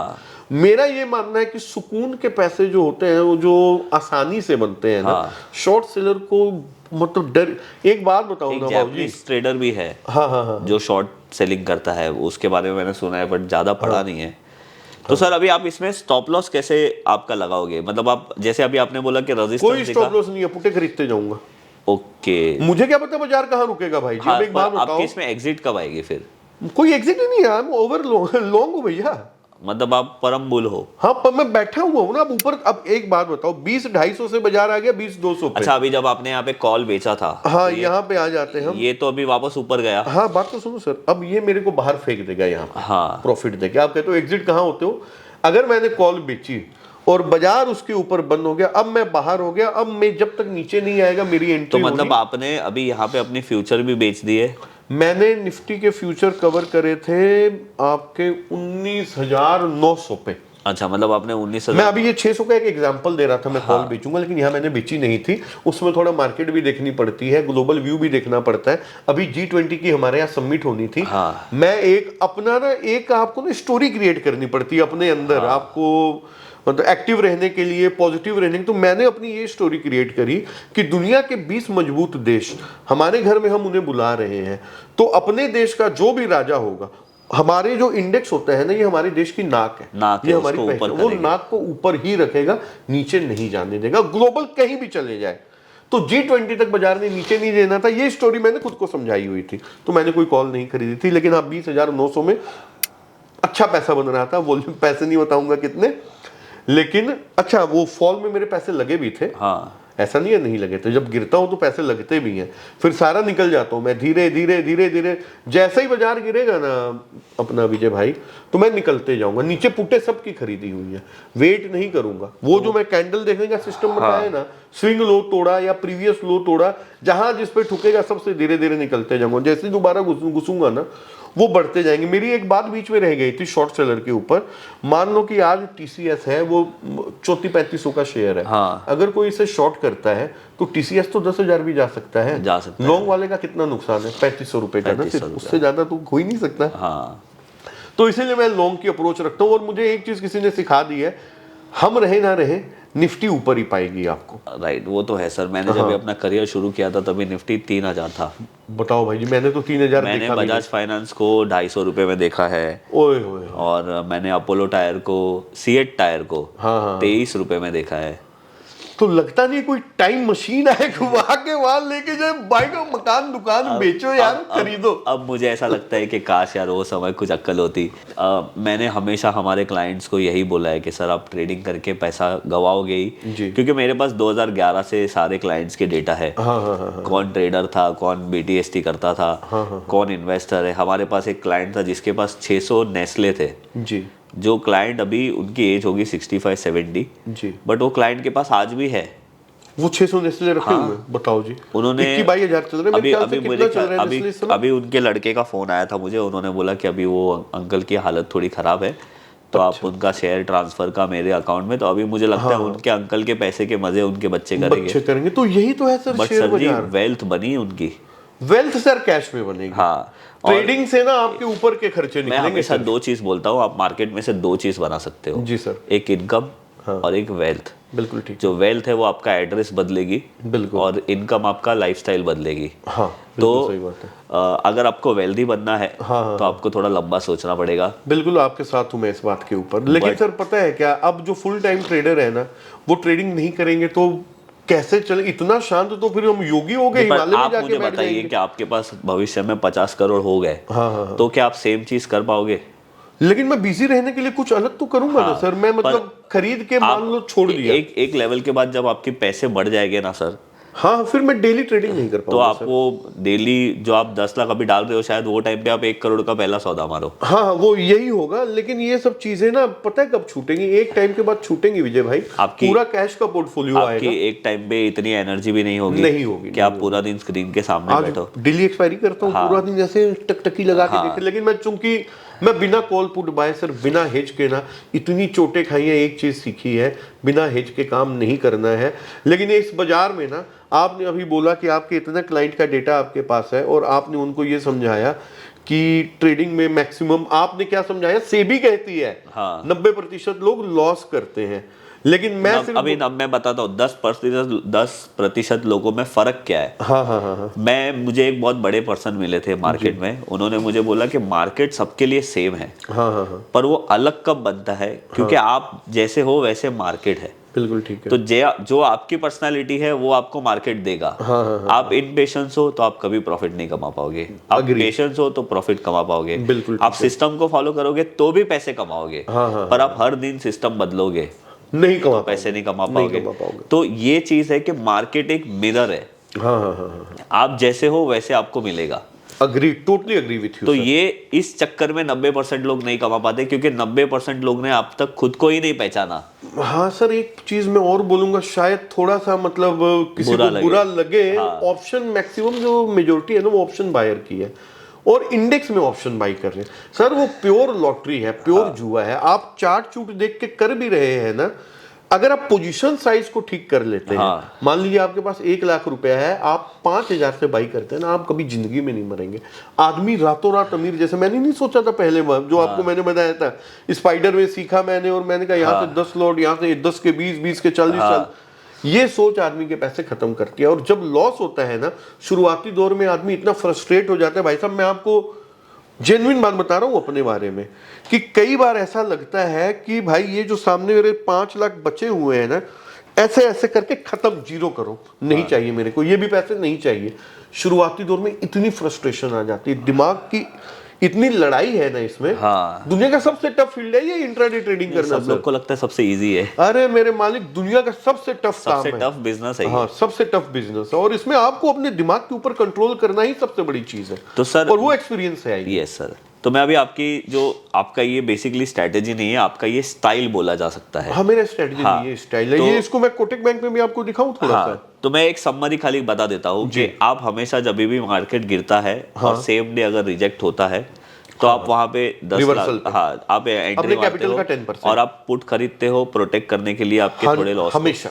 और अगर वो नेक्स्ट डे और ऊपर जाता है, आप सेम डे सेम टाइम पे आप क्वांटिटी ऐड करते जाते हो, पुट को ऊपर करते जाते हो। और इन केस अगर कोई बड़ा रेजिस्टेंस आपको दिखता है और आपको लगता है कि अभी मार्केट यहाँ से कोई जा नहीं सकता, तो आप कॉल भी बेचते हो, पुट भी खरीदी है और पोजीशन भी है। जिस दिन आपके कॉल के ऊपर मार्केट चला गया, एग्जिट हो गया, तो आपने पूरी पोजीशन एग्जिट कर ली। फिर मैं स्टॉक ढूंढूंगा दूसरे। अब कहां पे? फिर आप दूसरे जगह पे पोजीशन बनाओगे, फिर वो वापस से इंडेक्स पे या जो भी चीज है आप उस पे, या इंडेक्स का वेट नहीं करूंगा, या 1 महीने के बाद आओगे जब वो वापस से गिरेगा। पैसे सर खाली रखे नहीं जाते, हम भूल रहे। उसमें वापस ट्रेड तब लोगे जब वो वापस गिरने की शुरुआत करेगा। अगर मैं कहीं नहीं फंसा होऊंगा तो, हाँ, मतलब आपके पैसे ऑलरेडी कहीं, मतलब आपके पास अगर 1 करोड़ है तो आप 1 करोड़ से पूरी पोजीशन पे एक ही पोजीशन पे रहते हो। एक ही पोजीशन नहीं। हाँ, ये एक्सपीरियंस के साथ आया है।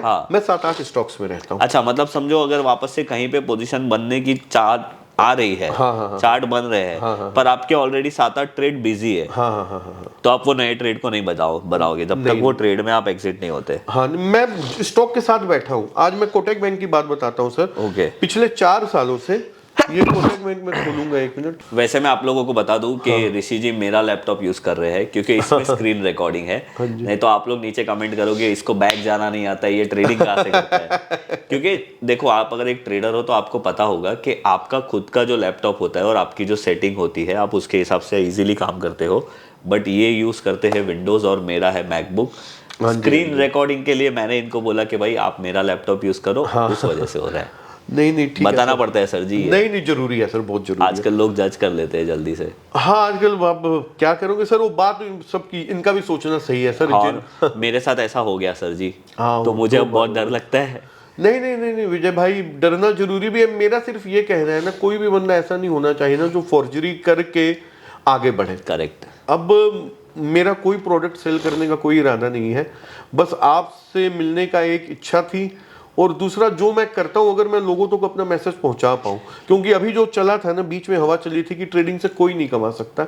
मैं सबको गलत कह रहा हूं कि ट्रेडिंग से कमाया जा सकता है। आप मेरे को ये बोले कि ऑप्शन सेलिंग से कोई नहीं कमा सकता, मैं यहां भी आपको गलत बोलूंगा। ऑप्शन सेलिंग से भी कमाया जा सकता है, लेकिन मेरा जो, मैं देखो कोई रिसर्च एनालिस्ट वगैरह रजिस्टर्ड नहीं हूं, मैं किसी को राय नहीं दे सकता। लेकिन एक चीज मैं बोल रहा हूं, अगर पोजीशन साइज और रिस्क मैनेजमेंट है, लेकिन मैं किसी को राय नहीं दे रहा करने के लिए, और ना मैं राइट तरीका होता है सर। अभी मैं आपको सच बताऊं, आपने जो तरीका बताया वो आज तक मैंने कभी सुना नहीं है। मेरा स्टाइल है सर, चल रहा है पास है। वही चीज है, और मैं कभी छोड़ूंगा भी नहीं। मुझे लॉस भी लेने पड़ते हैं, मुझे पता है मेरा 1 करोड़ का 70 लाख रह जाएगा, लेकिन 70 लाख का 3 करोड़ होगा, ये भी मैं जानता हूँ। एग्जाम्पल दे रहा हूँ सर, ये कोटक बैंक में पिछले 4 साल से 1700 और 2200 का दायरा बना के चल रहा है और मेरी बेस्ट ट्रेड होती है कोटक बैंक में। अच्छा, इसने मुझे बहुत पैसा दिया है और आज कहीं नहीं जाके भी है, कहीं नहीं जाके भी कहीं नहीं जाके भी, क्योंकि मैं ऊपर निकल जाता हूँ, नीचे पकड़ लेता हूँ। अच्छा, तो आप बताइए अभी आप क्या किया? तो अभी मेरी इसकी होल्डिंग है, ये पीछे जब भी बाजार गिर रहा था 19-250 तक आया था ना, कोटक बैंक में 1850 से मैंने एंट्री लेनी चालू करी थी भाई साहब। ये गिरा था आपका 1750 तक गया था। मतलब आप रिवर्सल पे एंटर हुए, स्टॉप लॉस हुआ, फिर रिवर्सल वही पे सेम स्कीम में मैं घुसा, कहीं पे ये पकड़ाया, फिर ये एक दिन ना 5% का इसने ऊपर जंप लिया था सीधा। सर ये देखो ना, ये गैप है, मैंने कहा 5% ऊपर खुला था। वो जेफरी या मूडी ने इसकी कुछ वो रिपोर्ट बनाई थी। ये भाई साहब ये सीधा गया था यहाँ से ये 1900 तक। ओके, यहाँ पे मैं निकल गया था। उसके बाद कितना भी ऊपर गया मेरे को नहीं पता। ये डेट कौन सी है? हाँ, अप्रैल की बात। तो यहाँ पे आपका निकलने का रीजन क्या था? क्वांटिटी मोटी थी, अच्छा, पैसे करोड़ों में आ गए, तो वो कहीं ना कहीं लालच आ जाता है कि भाई ये बुक कर लो, फिर वेट करते हैं या दूसरा स्टॉक देखते हैं। वो जो स्ट्रेटजी मेरी पुट वाली चल रही थी, वो अगर मैं पकड़ के रखता ना तो ये मुझे कभी कमाने ही नहीं देता। अच्छा सर, कहीं ना कहीं अगर मोटी क्वांटिटी में घुसे हुए हैं ना और पैसा मोटा बन गया है, निकल कर दूसरी जगह चले जाएंगे। अच्छा, ये वापस आता है, मेरे को पता है। आपका एग्जिट का क्राइटेरिया ऐसा कोई फिक्स नहीं है? एक तो मैं ट्रेल करते जाऊंगा, निफ्टी वगैरह कॉल पुट बेचते जाऊंगा। अगर कोई चीज, अगर ये पैसे ना मेरे को जैसे एक दिन में मेरे को मिल गए, मान लो एग्जांपल देता हूँ 50 लाख रुपए, अगर ये 10 दिन में मिलते तो मैं नहीं निकलता। सही बात, मैं पुटे अब एक दिन में 50 लाख रुपए मिल रहे हैं, फिर नहीं रुका जाता। ओके, कहते हैं अंदर करो फिर बाद में देखेंगे। वो कोटक बैंक का फिर वापस आता है। ये मेरा व्यू है। अभी फिर मेरे पास लॉन्ग है और आज मैं चौड़े में तो बोल नहीं सकता, ना मुझे बोलने का कोई राइट है, लेकिन मैं आपको लिख के दे रहा हूँ, इसका दिसंबर तक ना आरबीआई का फैसला आना है। अच्छा। कि इनके जो उदय कोटक जी, तो उन्होंने रिजाइन कर दिया। अभी उन्होंने किसी को बोला था 2 महीने के लिए अपॉइंट करने के लिए, कोई शायद गुप्ता जी हैं, उनको उन्होंने अपॉइंट करा, फर्स्ट नेम मैं भूल गया। अब इन्होंने 2 बंदों की लिस्ट भेजी हुई है। ओके, कि अगर वो 2 बंदे को, जो उदय कोटक जी ने आरबीआई को भेजा हुआ है कि ये 2 बंदे में से आप बता दो, इन्हें मैं रख देता हूं। अगर उनमें से किसी को आरबीआई ने रख दिया, ये भाई साहब हमें नहीं पता चलेगा। पहले हमें कैसे पता चलेगा? किसी दिन 5% का झटका मारेगा, सही बात फिर है। मैं कमा के निकल जाऊंगा। सही बात है। तो अपना हर बार मैं, जो मेरे दायरे वाले स्टॉक है ना, जिनमें मैं ज्यादा काम करता हूं, जैसे नाम बता दीजिए। एक कोटक बैंक है, हाँ। एक टीसीएस है, इन्फोसिस है, और ये 3, मतलब मैं हमेशा बड़े स्टॉक में ही काम करता हूँ। उसका रीजन ये है ना विजय भाई, अगर हम छोटे स्टॉक में काम करेंगे ना, उनके गिरने की कोई सीमा नहीं, वहां पुट वाली स्कीम भी फेल हो जाती है। अच्छा, बड़े स्टॉक क्या है ना, ज्यादा नहीं गिरते, कम गिरते हैं, और 2-3 महीने में रिवर्सल देते ही देते हैं। इनके बिना तो निफ्टी ऊपर चल ही नहीं सकती है। एचडीएफसी बैंक हो गया, आईसीआईसीआई बैंक में मैं काम नहीं करता, एक्सिस बैंक में मैं काम नहीं करता, HDFC bank, Kotak bank, TCS, मतलब आपने सारे सेक्टर के बड़े स्टॉक को पकड़ लिया है, हाई वेटेज को पकड़। हाँ, हाई वेटेज को पकड़ लेता हूँ, और सीमेंट सेक्टर में मैं जरूर काम करता हूँ। अच्छा, क्योंकि देखो इंडिया भी एक स्टोरी है, वो भी हमें लेके चलनी पड़ेगी, और सीमेंट सेक्टर हमेशा तेज होगा। एलएनटी में मैंने बहुत पैसे कमाए हैं, जब एलएनटी गिरता है मैं उठाता हूँ। और अगर हम स्टॉक्स की बात करें तो जेके सीमेंट में मैंने बहुत पैसे कमाए हैं, जो मेरे फेवरेट स्टॉक्स हैं। तो सर अभी आपका जो भी स्टॉक का होल्डिंग पीरियड है, एक ट्रेड आपके एंटर होने के बाद, वो कितना मैक्सिमम हुआ है आज तक? मेरा 3-4 महीने का रोल ओवर हुआ है सर, उससे ज्यादा कभी भी रोल ओवर नहीं हुआ। इतने में मेरा टारगेट आ जाता है, पेट भर जाता है कई बार। अच्छा, 2 चीजें होती है सर, एक टारगेट आना, एक पेट भरना। जब मैं पिरामिडिंग कर रहा हूँ ना, और बाजार ने मेरा साथ दे दिया ना, वो जल्दी मेरा पेट भर देगा। हो सकता है टारगेट के पहले ही मैं एग्जिट हो जाऊं। करेक्ट। तो आपने मतलब ये आरईसी, पीएफसी, ये वाली सारी ये मैं नहीं खेलता। अब वैसे आप एक्चुअली ब्रेकआउट पे तो काम ही नहीं कर रहे हो। मैं ब्रेकआउट पे कभी, अच्छा एक चीज मैं बतानी भूल गया, मैं कभी भी स्टॉक लेता हूं ना, मैं टूटा हुआ लेता हूं। ब्रेकआउट पे लूंगा, लेकिन वो 52 वीक हाई से अगर 15-20% नीचे ब्रेकआउट दे रहा है। चलिए ये देखें, कोटक बैंक देखते हैं, मान लीजिए ये यहाँ पे है 1980 है, ये यहाँ पे ठीक, लेकिन इसका हाई जो है ये 2200 का हाई, 2100 का इसका हाई है। आज की डेट में जब ये एरिया से, ये एरिया हम पकड़ लेते हैं, ये एरिया देख रहे हैं सर, इस कैंडल पे मैं इसे ब्रेकआउट मानूंगा 1792 के पास, मैं यहाँ ले लूंगा। मतलब आप क्या कर रहे हो? इसको भी ब्रेकआउट ही बोलेंगे। हाँ, जो 52 वीक एरिया के पास है, 15-20% नीचे पास ही हो गया, मतलब वो एक तरीके से स्ट्रॉन्ग ही हो गया। हाँ, स्ट्रॉन्ग ही हो गया। हाँ ठीक है, यहाँ पे मैं ले लूंगा। अब ये 2100 जब काटेगा ना, मैं नहीं कर पाऊंगा सर, ये मुझे बहुत डर लगता है इसमें। हाई इसका 2100 का है ना, और आप यहाँ पे खरीदोगे, मुझे पता है ये आपकी स्टाइल है। आप जो भी रिस्क मैनेजमेंट पोजीशन, मेरे एक दोस्त है, वो मुझे बोलते हैं कि विजय 1700 से 2100 लाया कौन? हाँ, तो वो क्यों मिस करने का? पर अगेन ये उसका तरीका है, हाँ ये उसका ये मेरा तरीका है, हाँ जी, हाँ जी। और ये आपका तरीका ये है। मेरा तरीका। तो और एक चीज आपको बता दूं, शायद ये वीडियो में आपको स्ट्रेटेजी समझ में ना आई हो, पर ये जो चीज है वो आपको जरूर समझनी चाहिए कि हर एक पर्सन ने अपनी एक अलग स्टाइल बनाई है। हाँ जी, हाँ जी। बट आप हाँ, अपने खेलो कंफर्ट वर्ड के गलत है। हिसाब से आप ट्रेड करो, प्लस आप अपने पोजीशन साइजिंग को और रिस्क मैनेजमेंट को संभालो। सारी गेम ही सर पोजीशन साइज और रिस्क मैनेजमेंट की है। आपके पास 1 करोड़ है ना, अब मैं कहता हूँ 10 लाख रुपए है ना, जिस दिन 3 लाख का नुकसान हो जाए ना, सारा डब्बा डुब्बा बंद करके सब छोड़ो, दोबारा से पढ़ाई चालू करो, किताबें पढ़ो, यूट्यूब वीडियोस देखो, देखो कहाँ पे कमी रह सर गई वैसे है। आपको एक बात पूछनी है मुझे कि यूट्यूब वीडियोस कितने यूजफुल होते हैं? बहुत ज्यादा यूजफुल होते हैं सर। नहीं, आजकल हम देख रहे हैं कि बहुत सारे लोग YouTube पे मतलब सिखाते ज्यादा है, करते कम है। ये है but सर, आपको क्या लगता है ये बारे में? मैं सर देखो सच बताऊंगा, मैं YouTube वीडियोस देखता हूँ हाँ। और एनालिसिस मतलब मैं ऐसे नहीं सुनता, जो मुझे पसंद है मैं उनके सुनता ही हूँ। हाँ। और वो सुनना ही पड़ता है। एक व्यू लेने के लिए ना, जैसे आपने अपना सारा व्यूज तो बना लिए हैं, हाँ। लेकिन कोई नया बच्चा आया है, आज मैं कहता हूँ कि मैंने सारे बंदों के कोर्स करे थे, मेरे पास पैसे थे ना सर, हाँ। मैं दे सकता था, मैंने करे। अगर किसी के पास नहीं है वो कहाँ से सीखेगा? आप यूट्यूब में जाओ, what is call, what is put डालो, what is strangle, what is sir आज एक्चुअली यूट्यूब एक बहुत बड़ी यूनिवर्सिटी है। हाँ, हाँ, पर यहाँ पे सारा कुछ अवेलेबल है हाँ, सर। यहाँ पे प्रॉब्लम ये है कि आप एक चीज ढूंढोगे आपको 1000 मिलेगी। हाँ, अब वो आपको मेहनत करनी पड़ेगी आपको सर वो आपको। 1000 में से स्कैन करके अच्छी कौन सी चीज है वो पकड़नी है। लेकिन वो बिना देखे आप नहीं कर सकते, आपको टाइम वो लगा। मैंने की है क्योंकि डेडिकेशन लगाई ना हाँ, आपने। क्यों हाँ। मैंने ये चीज की है एडिटिंग के लिए। अच्छा अच्छा। जब हमने यूट्यूब चैनल शुरू किया था, मुझे खुद एडिटिंग करनी थी, तो मैं एक जगह पे एक लैपटॉप पे एडिटिंग के वीडियो खोल के बैठता था और एक लैपटॉप पे करता था।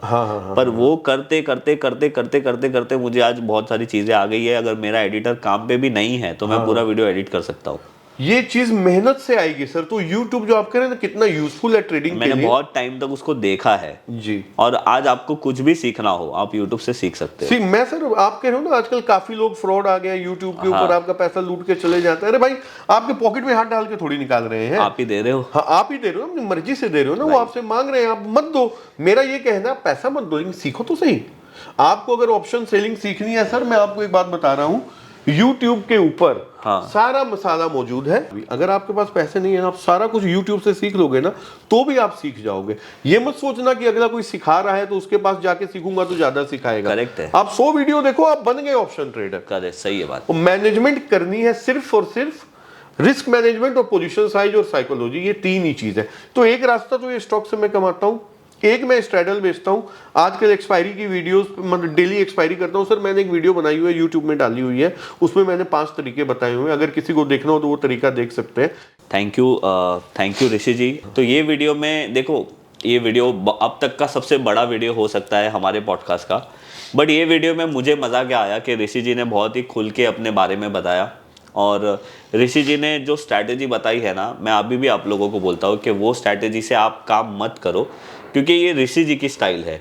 अगर आपको करना है तो अगेन जो ऋषि जी बोलते हैं कि भाई हमारा पोजीशन साइजिंग अगर हमारे कंट्रोल में है तो करो, तो आप एक आधे लॉट से आप कर सकते हो, इंडेक्स में कर सकते हो, स्टॉक में कर सकते हो। बट जैसे इन्होंने बोला कि आप लार्ज कैप में ही ज़्यादा प्रीफर करते हो। मैं प्रेफर लार्ज कैप में करता हूँ। जो स्टॉक, जितने भी स्टॉक के नाम लिए ना, सारे स्टॉक्स के सब अपने अपने सेक्टर के राजा है। बिल्कुल सही बात है, मुझे पता है ये कभी जीरो नहीं होंगे। हाँ, तो ये सारी चीज़ थी।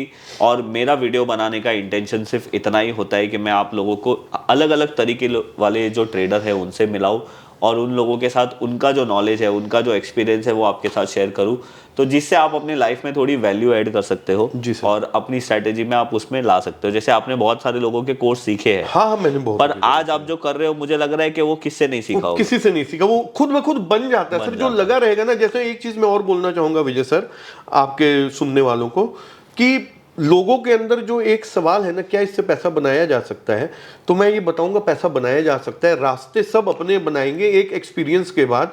किसी भी चीज को आपको एक टाइम देना पड़ेगा। अगर आप इस मार्केट को 5-7 साल दे देते हो ना, और मैक्सिमम जनता ऐसी है जिनके पास कम कैपिटल है, अगर ये सोचे मैं कैसे तरक्की करूंगा। वैसा जब मैं गया से आया था, जब मैं बता रहा हूँ मेरे पास ट्रक थे ना, वो बहुत ज्यादा पैसे नहीं थे, बहुत कम थे। उसके मुकाबले मैंने बहुत ज्यादा तरक्की करी है। तो मैंने कैसे कर ली? समय थोड़ा सा साथ देता है, लगे रहिए एक चीज के ऊपर, डटे रहिए। सही है, अच्छी बात है सर। तो मजा आया आपके साथ। एंड ऋषि जी, आप जब मैं दिल्ली आऊंगा तो वापस से हम मिलेंगे। वेलकम सर, आप आइए कभी, हमें भी सेवा पानी का मौका दीजिए सर। सारी जो भी ऋषि जी की सोशल मीडिया वाली लिंक है, मैं नीचे डाल दूंगा। बस यही एक इंटेंशन होता है कि आपके साथ नॉलेज शेयर करूं। और एक चीज़ आपको सिर्फ बोलने चाहता हूं कि कभी कभी क्या होता है ना, हम 10 लोगों से मिलते हैं, उसमें से एक आधा लोग कोई उल्टा सुल्टा निकल जाता है, उसके लिए आप मुझे मत ब्लेम करिए। मेरी कोशिश होती है कि आप तक मैं बेस्ट चीज़ ला सकूं, ठीक है। अभी उसमें कभी कभी गलती होती है तो आप उसके लिए मुझे माफ़ कर देना। नहीं बिल्कुल। एंड ऋषि जी बहुत थैंक यू, आप आए। और मैं हर अपने गेस्ट से पूछता हूँ कि क्या कोई पर्सन फुल टाइम ट्रेडर बन सकता है?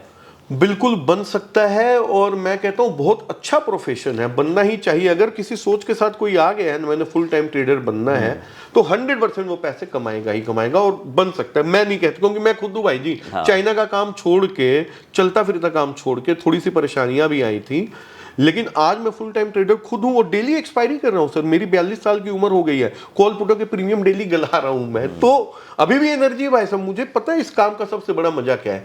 दुनिया के किसी भी कोने से सिर्फ आपको इंटरनेट कनेक्शन और लैपटॉप चाहिए। बैठ के आराम से अपनी रोजी रोटी कमाइए, बनता है पैसा सर, बनना चाहिए full time trader. Position sizing important है, टाइम देना पड़ेगा। आप आज आके बोले कि मैं आज सीख जाऊं, नहीं होगा। 5-7 साल लगाइए, धीरे धीरे करिए, पेपर ट्रेड करिए, 1 लॉट करिए, 2 लॉट करिए, आते ही नहीं पैसा बनेगा, टाइम देना पड़ेगा, लेकिन बनेगा। यूट्यूब से सीखिए, सबको सुनिए, करिए अपने मन की।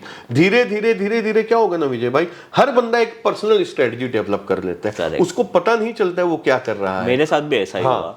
मैं 5-6 साल तक सब सीख रहा था, और मेरे टाइम पे तो यूट्यूब भी इतना अच्छा नहीं था। मतलब मैं 2005 और 4 की बात कर रहा, 2012, 13, 14 की बात कर रहा हूँ, जब यूट्यूब होना एक लग्जरी होता था। जब डेटा प्लान ही अपने 250 रुपए में तो अपने को 1 GB मिलता था। हर चीज के पैसे ही लगते थे, बिल्कुल तो सही ये बात चीज है। तो बस यही हमारा इंटेंशन होता है। And once again sir, thank you आपको हमारे यहाँ पे आने के लिए। थैंक यू विजय भाई। और बस आपको ऐसे ही हम वीडियोस में मिलते रहेंगे। और चेतन भाई का बहुत बहुत धन्यवाद है, इनका बहुत बड़ा रोल है इस पॉडकास्ट में, आपके हर पॉडकास्ट में भाई, क्योंकि ये पीछे खड़े रह के सुनते रहते हैं। हाँ, ये डायरेक्टर है। यस सर जी, वो हमारे डायरेक्टर, प्रोड्यूसर, सारी काम वही, सारा काम सर। सही है। तो बस मैं मिलूंगा आप लोगों को ऐसे ही कोई नेक्स्ट अच्छे पॉडकास्ट में। और अगर आपको हमारा ये वीडियो पसंद आया है, हमारी ये जो कैजुअल टॉक होती है उसके ऊपर अगर आप लोगों को अच्छा लगता है, तो आप लाइक कर सकते हो, अपने किसी फ्रेंड के साथ ज़रूर शेयर करिए। और अगर आपने हमारा चैनल सब्सक्राइब नहीं किया है तो हमारे चैनल को ज़रूर सब्सक्राइब करिए, और ऋषि जी के भी चैनल को जाके चेक करिए, उनको भी उतना प्यार दीजिए। मैं मिलूंगा आप लोगों के साथ ऐसे ही कोई नेक्स्ट पॉडकास्ट में, तब तक के लिए थैंक यू और बाय बाय। Thank you. जय हिंद, जय भारत। जय हिंद सर, जय हिंद।